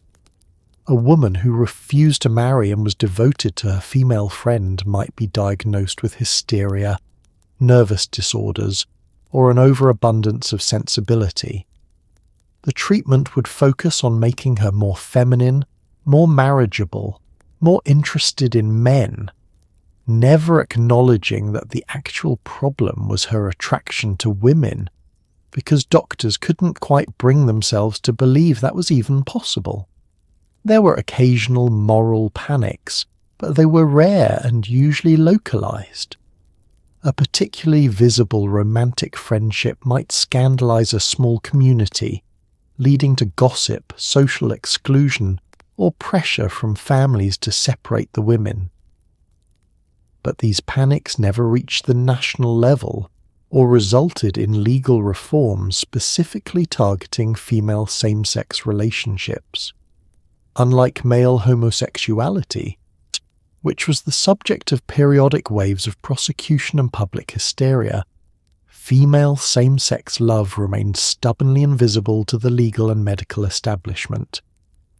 This invisibility was both blessing and curse. It allowed women who loved women to fly under the radar, building lives together without facing legal persecution. But it also meant they were completely unprotected. If a family decided to separate them, there was no legal recourse. If they were called mad and locked away, no lawyer would defend them by arguing their relationship was natural and legitimate. They existed in a grey zone, not criminalised, but also not recognised, protected by ignorance but also abandoned by it. Not every romantic friendship ended happily. Women fell out of love, grew jealous, or were separated by family pressure. Some relationships ended in dramatic public arguments, burned letters, and women who never spoke again. Others faded quietly, with one woman marrying a man and the other retreating into solitude. The emotional stakes were just as high as any heterosexual relationship, but without any social script for how to navigate breakups. You couldn't exactly tell your mother, "My beloved companion has broken my heart." Or, well, you could, but she'd just think you needed more tea and a lie down.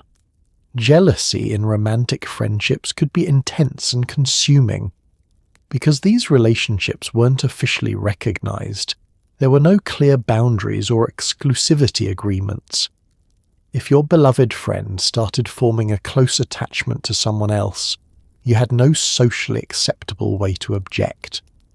You couldn't say "you're cheating on me" because that would require admitting you were in a romantic relationship. Instead, you'd suffer silently, watching the woman you loved grow closer to someone else, unable to name your pain without exposing yourself. Some women handled jealousy by becoming controlling or demanding. They'd insist on constant attention, object to their friend spending time with anyone else, and create dramatic scenes when they felt neglected. But because emotional intensity was expected between female friends, this behaviour was often tolerated or even admired as evidence of deep feeling, rather than recognised as the possessiveness it was. Other women in the social circle would watch this drama unfold and simply think how devoted they are, never realising they were witnessing a full-blown romantic crisis. Breakups happened for many reasons. Sometimes the feelings simply faded, as they do in any relationship. The passionate attachment that had seemed eternal at 20 felt suffocating at 30. Sometimes external pressure became too much.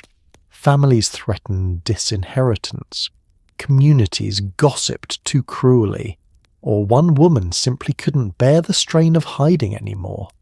Sometimes one woman wanted to marry a man, either because she genuinely preferred men, or because she couldn't face a lifetime of being marginal and wanted the security and social acceptance that marriage offered.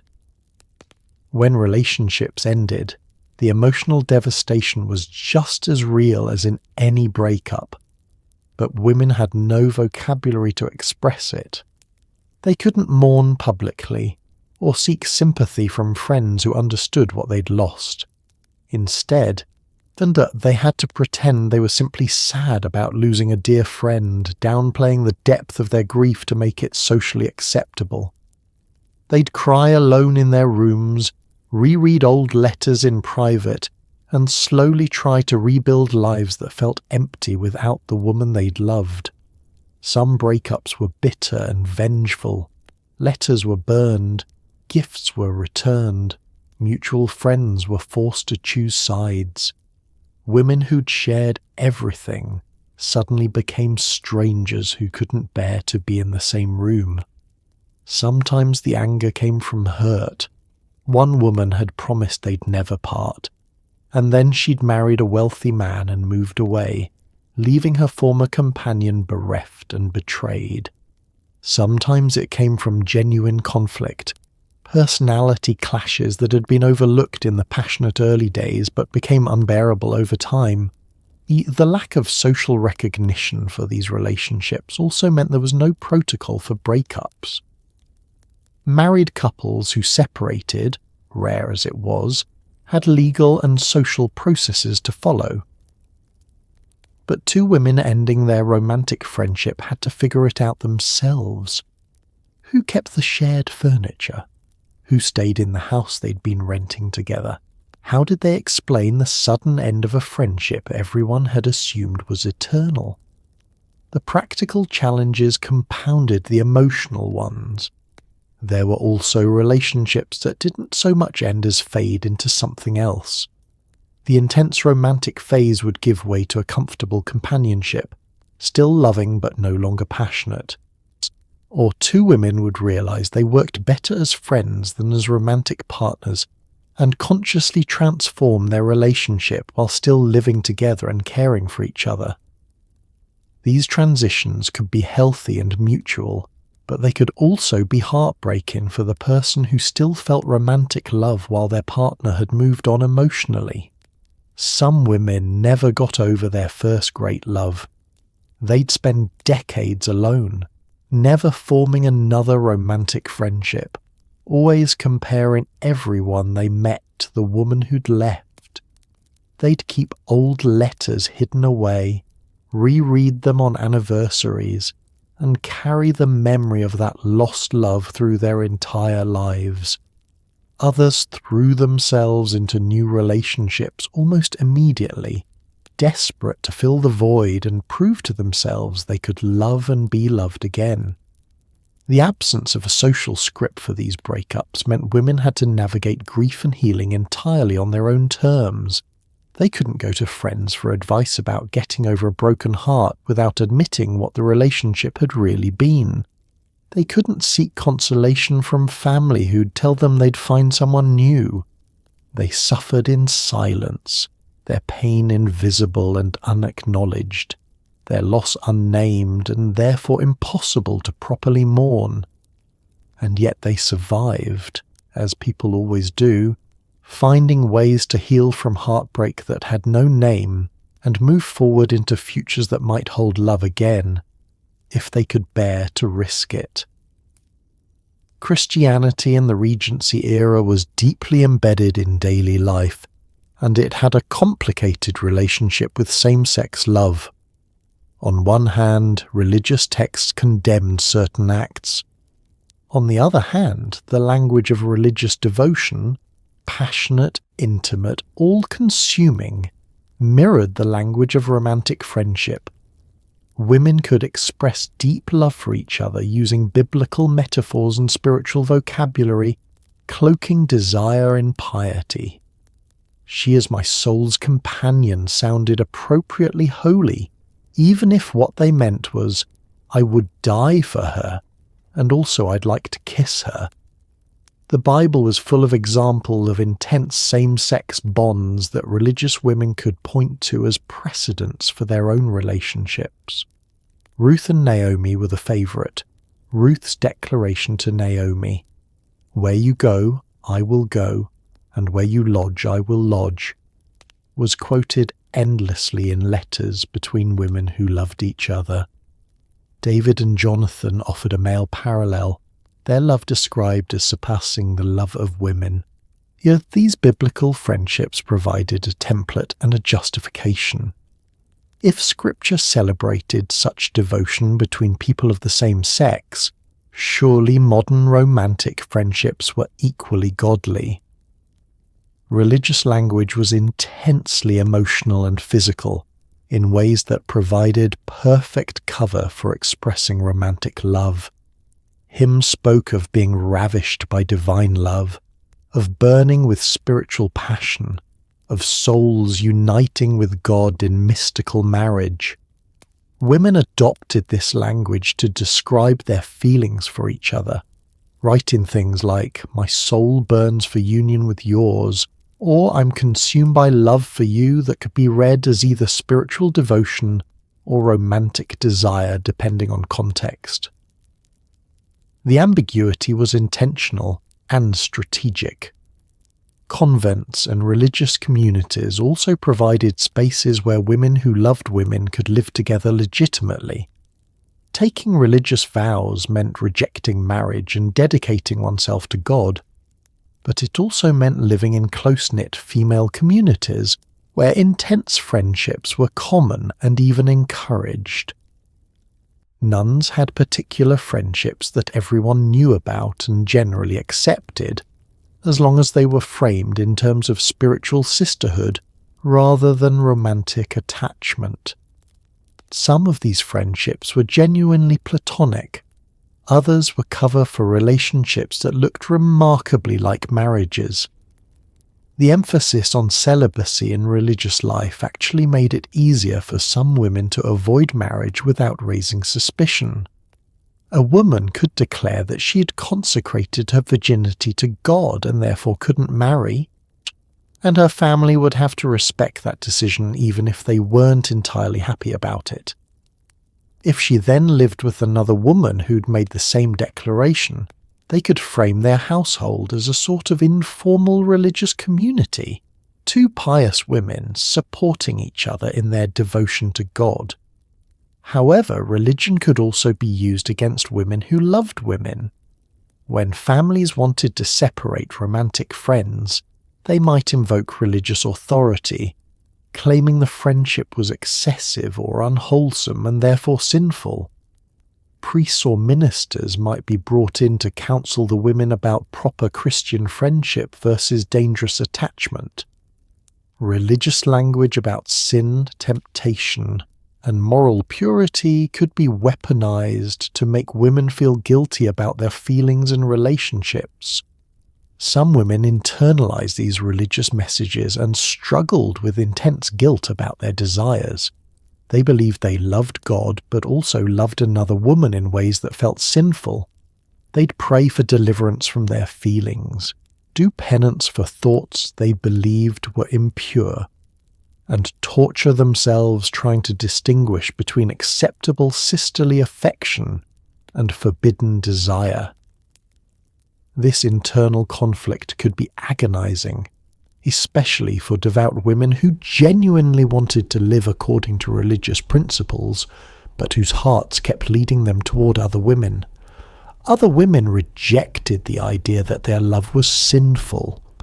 They'd argue, sometimes explicitly, more often internally, that God made them this way, that their capacity to love was itself divine, that a love so powerful and pure couldn't possibly be evil. And they'd find their own theological justifications, reinterpreting scripture to support their relationships rather than condemn them. These women developed their own spiritual frameworks that allowed them to be both Christian and in love with other women without feeling torn between the two. Religious communities could be surprisingly tolerant of romantic friendships, as long as they were conducted discreetly. A parish might have 2 or 3 pairs of women known to be devoted companions, living together, attending church together, participating in charitable works together. As long as they fulfilled their religious and social obligations, attended services regularly, and maintained outward respectability, the church community would accept them. The unspoken rule was, we won't ask, you won't tell, and everyone can continue pretending everything is perfectly proper.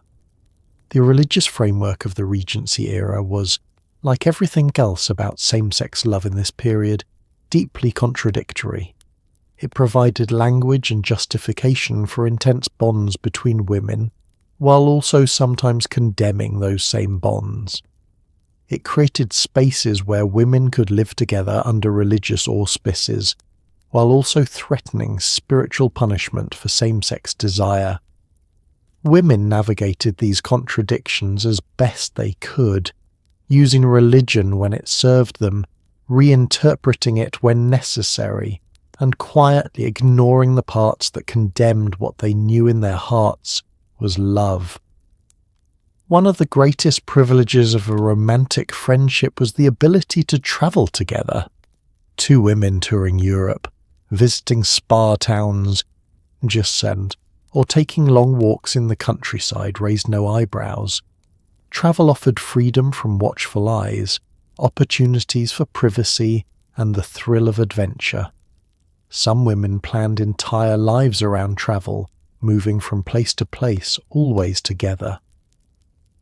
It was the Regency version of running away together, except instead of running, you took a very slow carriage and stopped frequently for tea. Travel was one of the few areas where women could experience genuine autonomy, and travelling with a female companion was not only acceptable but practically required. A woman travelling alone was suspicious, vulnerable, and socially unacceptable. But a woman travelling with her devoted friend, that was respectable, sensible, and even admirable. The companion system that constrained women in so many ways actually enabled them to move through the world together, creating a built-in excuse for constant proximity. The Grand Tour, traditionally reserved for wealthy young men, was increasingly accessible to women of means who travelled in pairs or small groups. 2 women might spend months or even years touring the continent, Paris, Rome, Venice, the Swiss Alps. They'd visit galleries, attend operas, study languages, and experience cultures far removed from the restrictive society of England. In these foreign settings, far from family and the tight social networks of home, they could be more openly affectionate, more themselves, without the constant surveillance they faced at home. Spa towns were particularly popular destinations for romantic friends. Bath, Cheltenham. And later, European spas like Baden-Baden became gathering places for women seeking the waters for their health. The medical pretext gave women a reason to spend weeks or months away from home, and the spa culture was relaxed enough that 2 women travelling together could share accommodations, take walks together at dawn, and spend long hours in each other's company without anyone finding it strange. The therapeutic atmosphere of spas also attracted women who were explicitly fleeing bad marriages or oppressive family situations, making them havens for women seeking different kinds of lives. The practical aspects of travel also brought women closer together. Sharing a room at an inn was economical and expected. Helping each other dress and undress, sharing a bed for warmth, bathing together when facilities were communal. All of this created constant physical intimacy that was justified by practicality but could easily become something more. Long hours in carriages gave women time for deep conversations, for a kind of reading aloud to each other, for a kind of sustained attention that was harder to achieve in the busy social life of home. Some women became perpetual travellers, never quite settling anywhere for long. They'd rent lodgings for a season, then move on to the next town, the next country, always with a plausible reason: the climate, the culture, the society. But the real reason was often that constant movement gave them freedom. As strangers in each new place, they weren't bound by the accumulated knowledge and expectations that home communities imposed. They could present themselves however they wanted, reinvent their story with each move, and avoid the long-term scrutiny that might eventually see through their carefully maintained fiction. Travel writing and letters home from these journeys reveal the joy and freedom women felt. They wrote about landscapes, certainly, but also about the pleasure of being together, of sharing experiences, of discovering new places side by side. We climbed the mountain together and stood at the summit, hand in hand, feeling as though we were the only 2 people in the world, one woman wrote. The language is romantic because the experience was romantic. Travel transformed daily life into adventure and gave ordinary moments an intensity they lacked at home. There were also darker aspects to travel. 2 women alone were vulnerable to robbery, assault, and exploitation by unscrupulous innkeepers or guides. They faced language barriers, unfamiliar customs, and the constant challenge of maintaining respectability in foreign contexts where the rules weren't always clear. Some women found themselves stranded without funds when expected. Money didn't arrive, or fell ill in places where medical care was primitive and they had no family to advocate for them. But for women who loved women, these risks were often worth it. Travel offered something that staying home never could: the possibility of living life on their own terms, even if only temporarily. Every journey was an escape, every new place a chance to be free, every shared hotel room a space where they could drop the performance and simply be together. And when they returned home, if they returned home, they carried those memories with them, proof that another kind of a life was possible, that they tasted freedom and survived it. Many Regency women kept detailed diaries, and some of those diaries have survived to offer tantalizing glimpses into their emotional lives. The entries range from poignant, "I cannot bear to be parted from her," to ecstatic, "She kissed me and I thought my heart would burst," to heartbreaking, "They are forcing us apart." These diaries weren't meant for publication, they were private records of private feelings. But now, centuries later, they're evidence that these relationships were real, deep, and undeniable.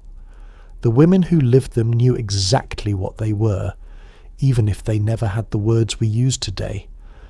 Diaries were where women could be completely honest. In letters, they had to maintain some level of propriety, were aware that their correspondence might be read by family members or intercepted by suspicious relatives. In conversation, they had to perform the fiction of platonic friendship. But in their diaries, locked away with small keys or hidden under mattresses, women could name their feelings without translation, without excuse, without the careful coding required everywhere else. The language in these diaries is often startlingly explicit, not sexually explicit usually, but emotionally raw in ways that make modern readers catch their breath. "I love her with every fibre of my being," one woman wrote. "The thought of life without her is unbearable. I would rather die than be separated from her." Another recorded, "We lay together last night and I felt such joy, such completeness as I have never known. She is my everything, my world, my heart." These aren't vague expressions of friendship. They're declarations of romantic and possibly erotic love. Some diaries track the development of relationships day by day, almost like romance novels written in real time. A woman would record the first time she noticed her friend was beautiful, the moment she realized her feelings were more than friendship, the terror and exhilaration of wondering if those feelings were returned.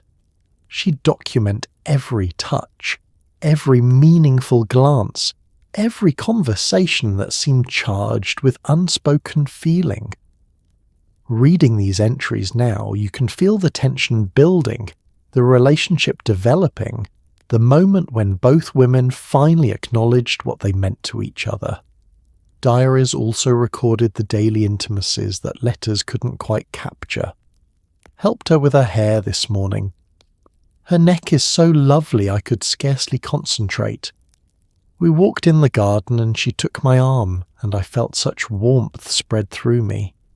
She read to me this evening while I did needlework, and I found myself watching her mouth form the words rather than listening to the story."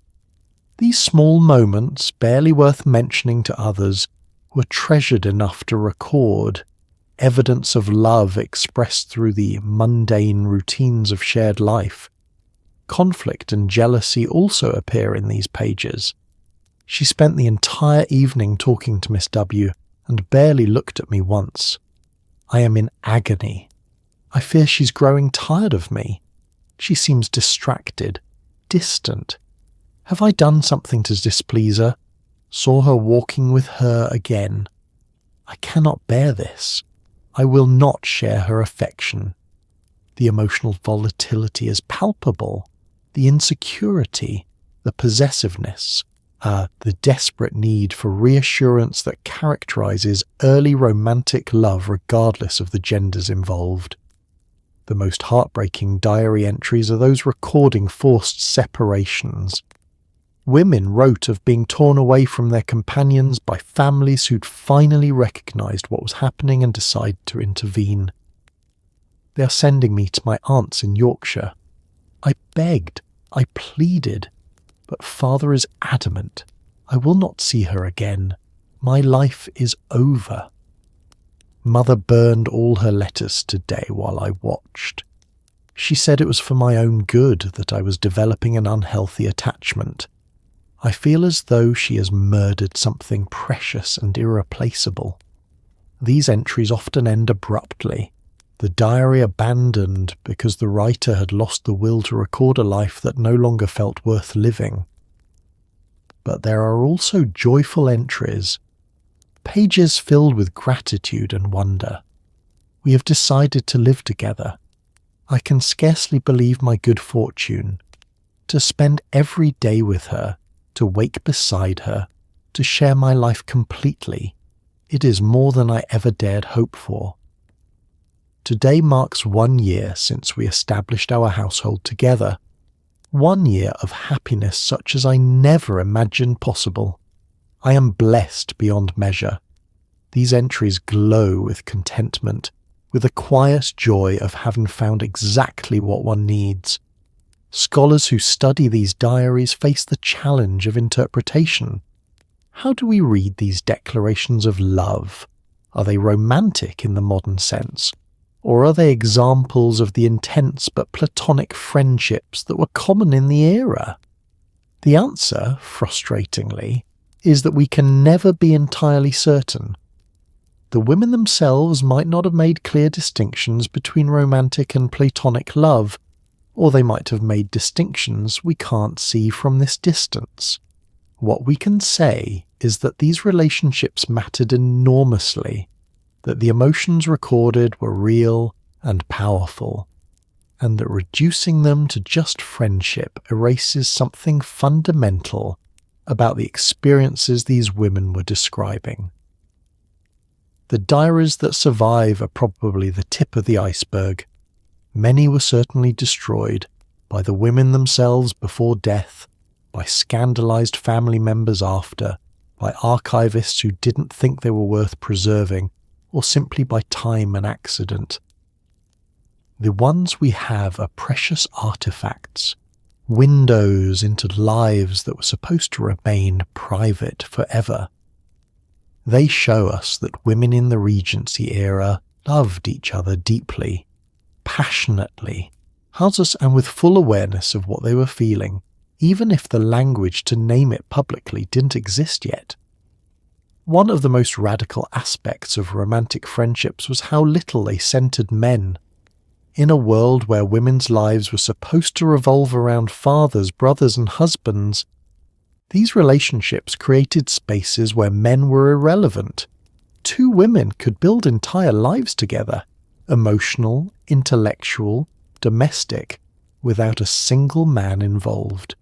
It was a quiet form of resistance, a way of saying, we don't need you. And for women who spent their whole lives being told they needed men, that realization was revolutionary. The entire social structure of Regency England was built on the assumption that women existed in relation to men. You were someone's daughter, someone's sister, someone's wife. Your value was measured by your marriageability, or your usefulness in maintaining male lineages. Your property belonged to the men in your family, Your body was subject to male authority. Even your friendships with other women were often framed as preparation for or supplement to your relationships with men. You were learning to be a good wife, or you were finding emotional outlets because your husband wasn't providing them. But romantic friendships disrupted this entire framework. Two women who chose each other were creating a primary attachment that had nothing to do with men. They weren't waiting for husbands, settling for each other in the absence of male partners, or using each other as substitutes for the real relationships they'd have with men. They were choosing each other deliberately, actively as their primary life partners. And this was a rejection of the fundamental organizing principle of their society. The domestic spaces these women created together were female-centered in ways that were unusual and quietly subversive. In a typical household, even one where the wife managed daily operations, the husband was the legal head, the ultimate authority, the person whose needs and desires structured everyone else's lives. But in a household of two women, there was no male authority figure. Decisions were made collaboratively, or by whoever had stronger feelings about a particular issue. The space was organized around female needs, female rhythms, female preferences. This created an entirely different domestic atmosphere. There's no performance of femininity for the male gaze, no carefully maintained beauty routines designed to keep a husband interested, and no monitoring of tone and behavior to avoid male displeasure. Women could be comfortable, could go days without worrying about their appearance, could speak bluntly without worrying about being considered unfeminine. They could prioritize intellectual pursuits over decorative ones, could organize their days around work or study rather than around male schedules. The absence of men also meant the absence of certain dangers. No risk of pregnancy, which was the leading cause of death for women in their reproductive years. No risk of venereal disease transmitted by unfaithful husbands. No domestic violence, which was legal and common in marriages. No economic dependence on a man who might prove cruel, irresponsible, or simply indifferent. The physical and economic safety that came from living without men was substantial, even if it was rarely named explicitly. There was also something psychologically liberating about not having to think about men constantly. In conventional women's lives, men were always relevant. You were always aware of how men might perceive you, what men might want from you, how to navigate male spaces and male expectations. But in a household of two women, you could simply not think about men at all. They became background noise, people you dealt with when necessary for practical reasons, but who had no claim on your emotional or mental energy. This created space for women to discover or develop aspects of themselves that heterosexual relationships often suppressed. A woman who'd spent her whole life trying to be appropriately feminine to attract a husband might discover she preferred masculine clothing, physical labor, or aggressive debate. All things that would have been discouraged in the marriage market but were perfectly acceptable in a female household where no one was performing for men. Women could explore their full range of interests, personalities, and desires without constantly filtering everything through what will men think. Of course, men didn't always stay irrelevant. Brothers might interfere in their sisters' romantic friendships out of concern for family reputation or control over family money. Male doctors might be called in to diagnose and treat women whose attachments to each other seemed too intense. Male legal authorities controlled inheritance, property rights, and the ability to make contracts, which meant women could never be fully free of male power even in their all-female households. The system still circumscribed what was possible. But within the boundaries they could carve out, women created spaces where men simply didn't matter, where male approval, male presence, and male authority were optional at best and irrelevant at worst. This was perhaps the most threatening aspect of romantic friendships to the social order. Not that women were loving each other, but that they were demonstrating they could build complete, satisfying lives without men at all. It suggested that male authority and heterosexual marriage weren't natural necessities, but social constructs that women could, under the right circumstances, simply step around. The term spinster carried stigma, but it also carried freedom. Unmarried women were pitied, yes, but they were also left alone. And if a spinster had a female companion, society saw it as charitable. How kind of Miss So-and-so to keep poor Miss Such-and-such company in her loneliness. No one asked too many questions. No one pried. The spinster and her companion could live quietly, modestly, and very, very happily, as long as they didn't make too much noise about it. The word spinster was originally neutral. It simply denoted a woman who spun thread. But by the Regency era it had acquired layers of pity and contempt. Spinsters were failures in the marriage market, women who'd been passed over, deemed too plain or too poor or too old to attract husbands. They occupied an uncomfortable social position. No longer girls, but never wives, with no clear role or status. They were dependents in their parents' households, or poor relations living on the charity of wealthier family members. But this marginal status also meant spinsters were largely invisible. Society had already categorized them as unimportant, as women who didn't matter because they hadn't fulfilled their primary purpose of marrying and producing heirs. This invisibility, while insulting, was also protective. No one paid much attention to what spinsters did with their time, where they lived, or who they lived with. They were beneath notice, which meant they were beneath scrutiny. When two spinsters decided to live together, it was seen as a practical solution to their shared problem of being unwanted. They could pool their limited resources, keep each other company, and avoid being complete burdens on their families. At least they have each other, people would say. With a mixture of pity and relief that these unmarriageable women had found a way to be self-sufficient.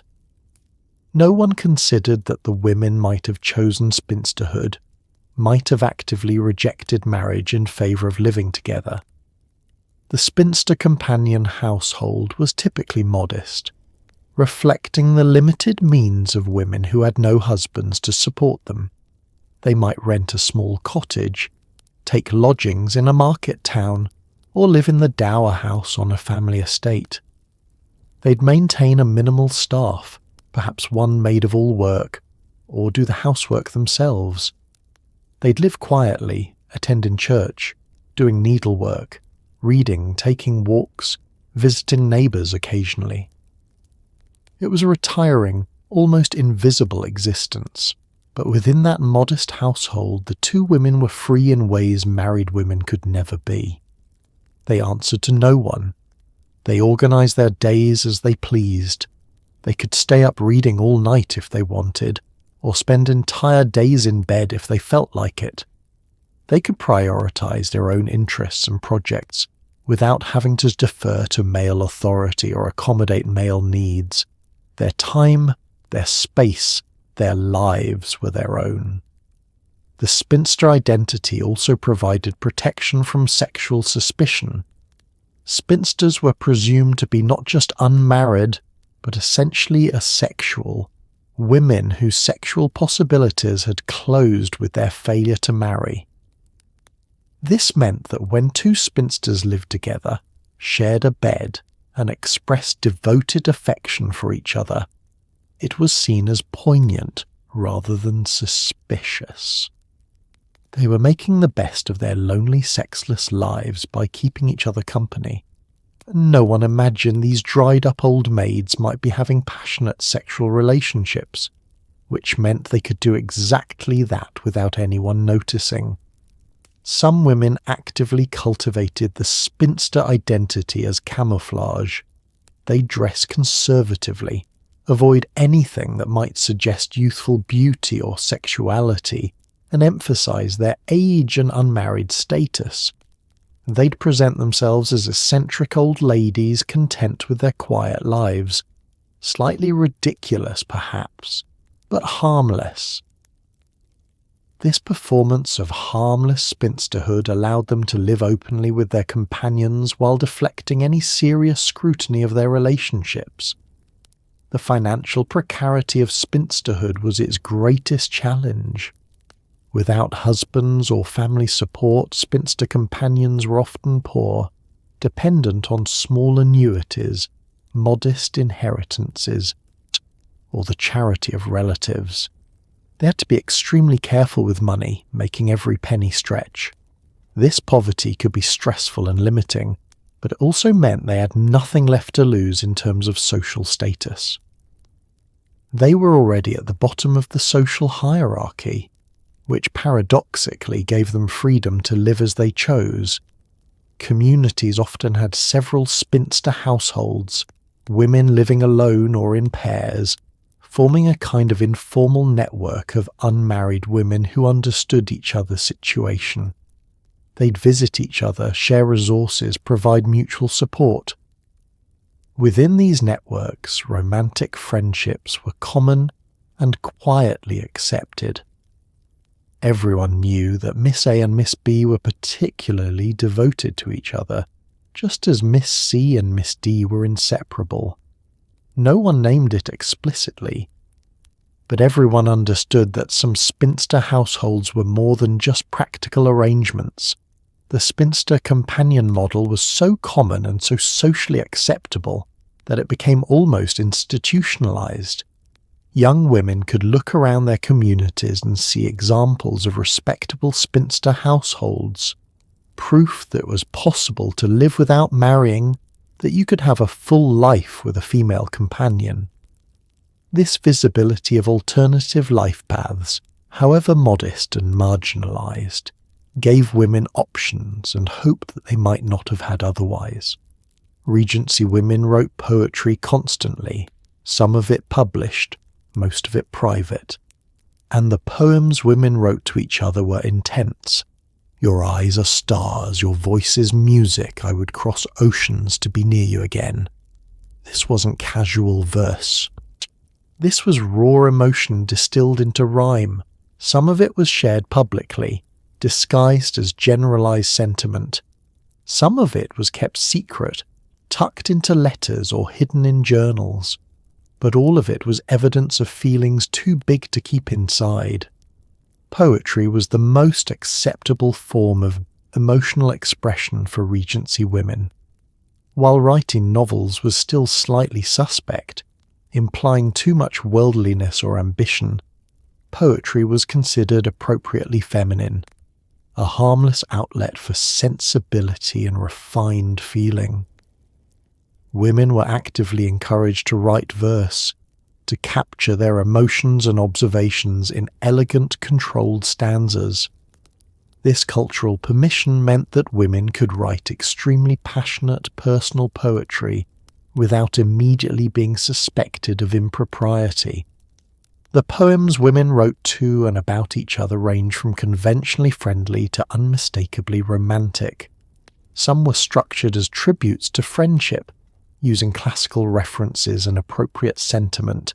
These could be shared publicly, read aloud at gatherings, even published in women's magazines.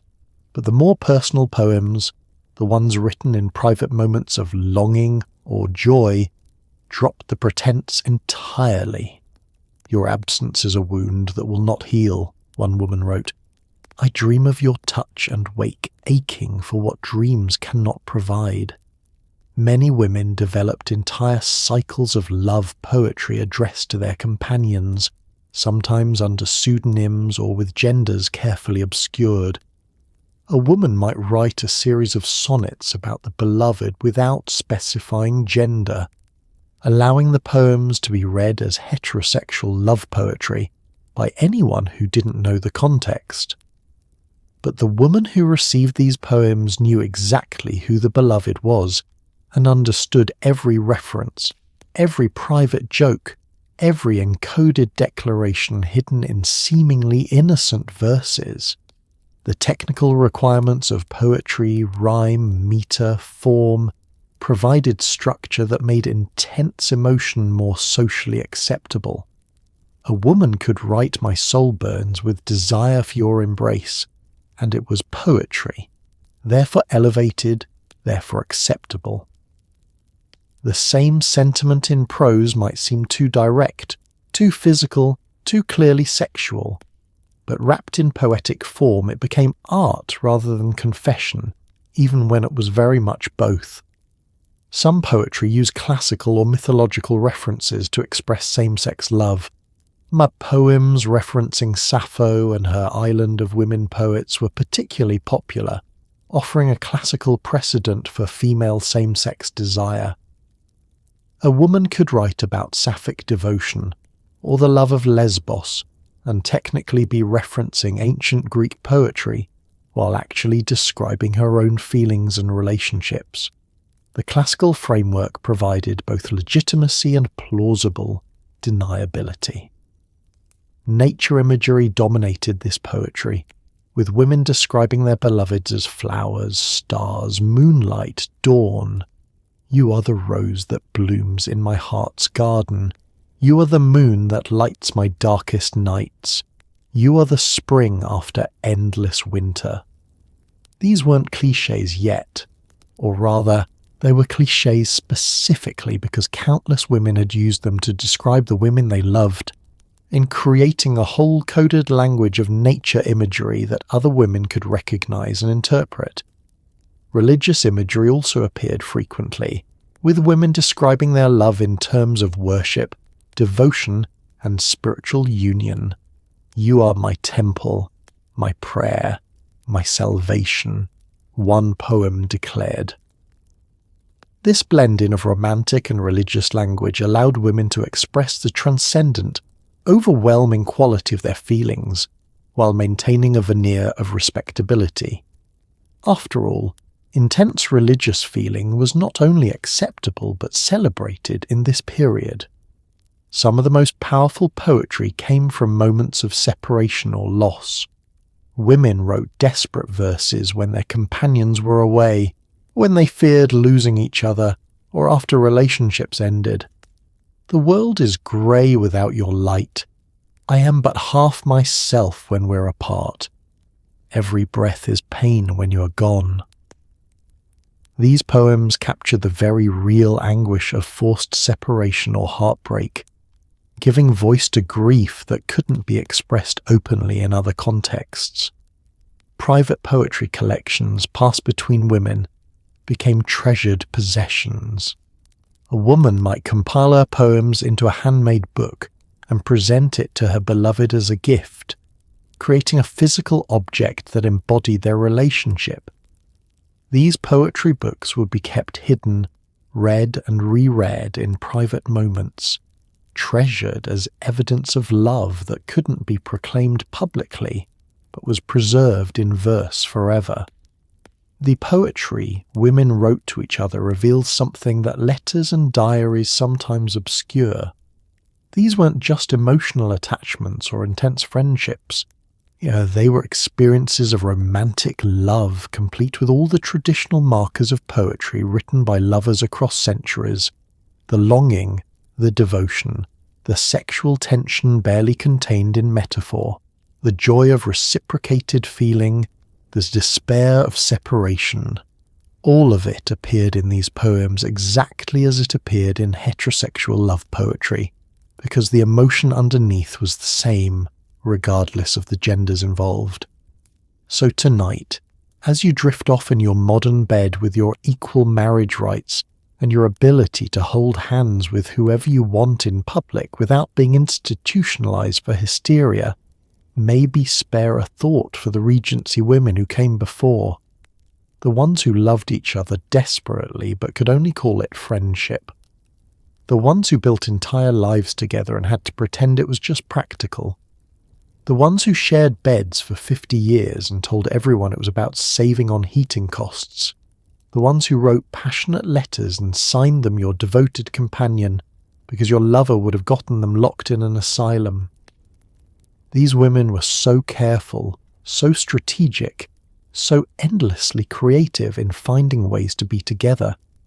They used every loophole, every social convention, every blind spot in their culture's understanding of female relationships. They hid in plain sight, calling their marriages friendships and their desire sensibility, and their households economical arrangements. They learned to speak in code, in flowers, in poetry, in meaningful glances across drawing rooms. They became experts at the art of plausible deniability, at maintaining just enough fiction to keep themselves safe. And some of them got caught anyway. Some were separated by families who finally saw through the performance. Some died alone after being torn from the women they loved. Some spent their entire lives pretending, never quite able to drop the mask even in private, never quite able to name what they were even to themselves. But others, so many others, succeeded. They found each other across crowded ballrooms and boarding school dormitories. They fell in love over shared books and long walks in gardens. They made promises in whispered conversations and kept those promises for decades. They built homes together, grew old together, and were buried side by side with headstones that read "devoted companions," because that was the closest they could come to beloved wives.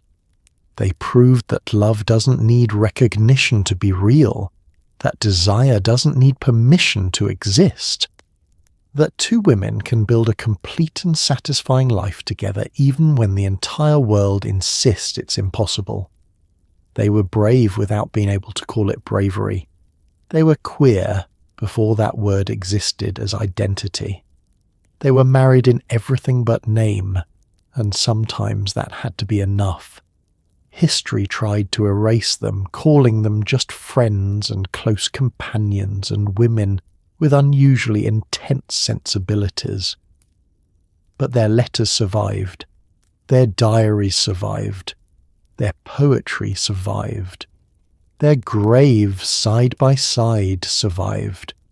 And now we can look back and see them clearly for what they were. Women who loved women, who found ways to be together against impossible odds, who refused to let society's limitations completely contain their capacity for love. So yes, they shared beds because it was cold. They travelled together because women needed companions. They wrote passionate letters because that's just what sensible ladies did. And they loved each other desperately, completely, for entire lifetimes, calling it friendship, because that was the only word they were allowed to use. Tonight, as you fall asleep, remember them. The women who loved in code, who married in secret, who built lives in the margins. Remember that queer love isn't new, that women have always loved women. That romance between women has existed as long as there have been women to feel it. The language changes, the freedoms expand and contract, but the love itself? That's been here all along, hiding in plain sight, written in flower languages and romantic friendships, waiting for someone to finally look closely enough to see it. Sweet dreams. And if you wake up grateful that you can love whoever you want without having to pretend it's just about saving on rent, well, you should be. Because these women paid for that freedom in silence, in separation, in lives lived carefully between the lines. They loved anyway. They always have.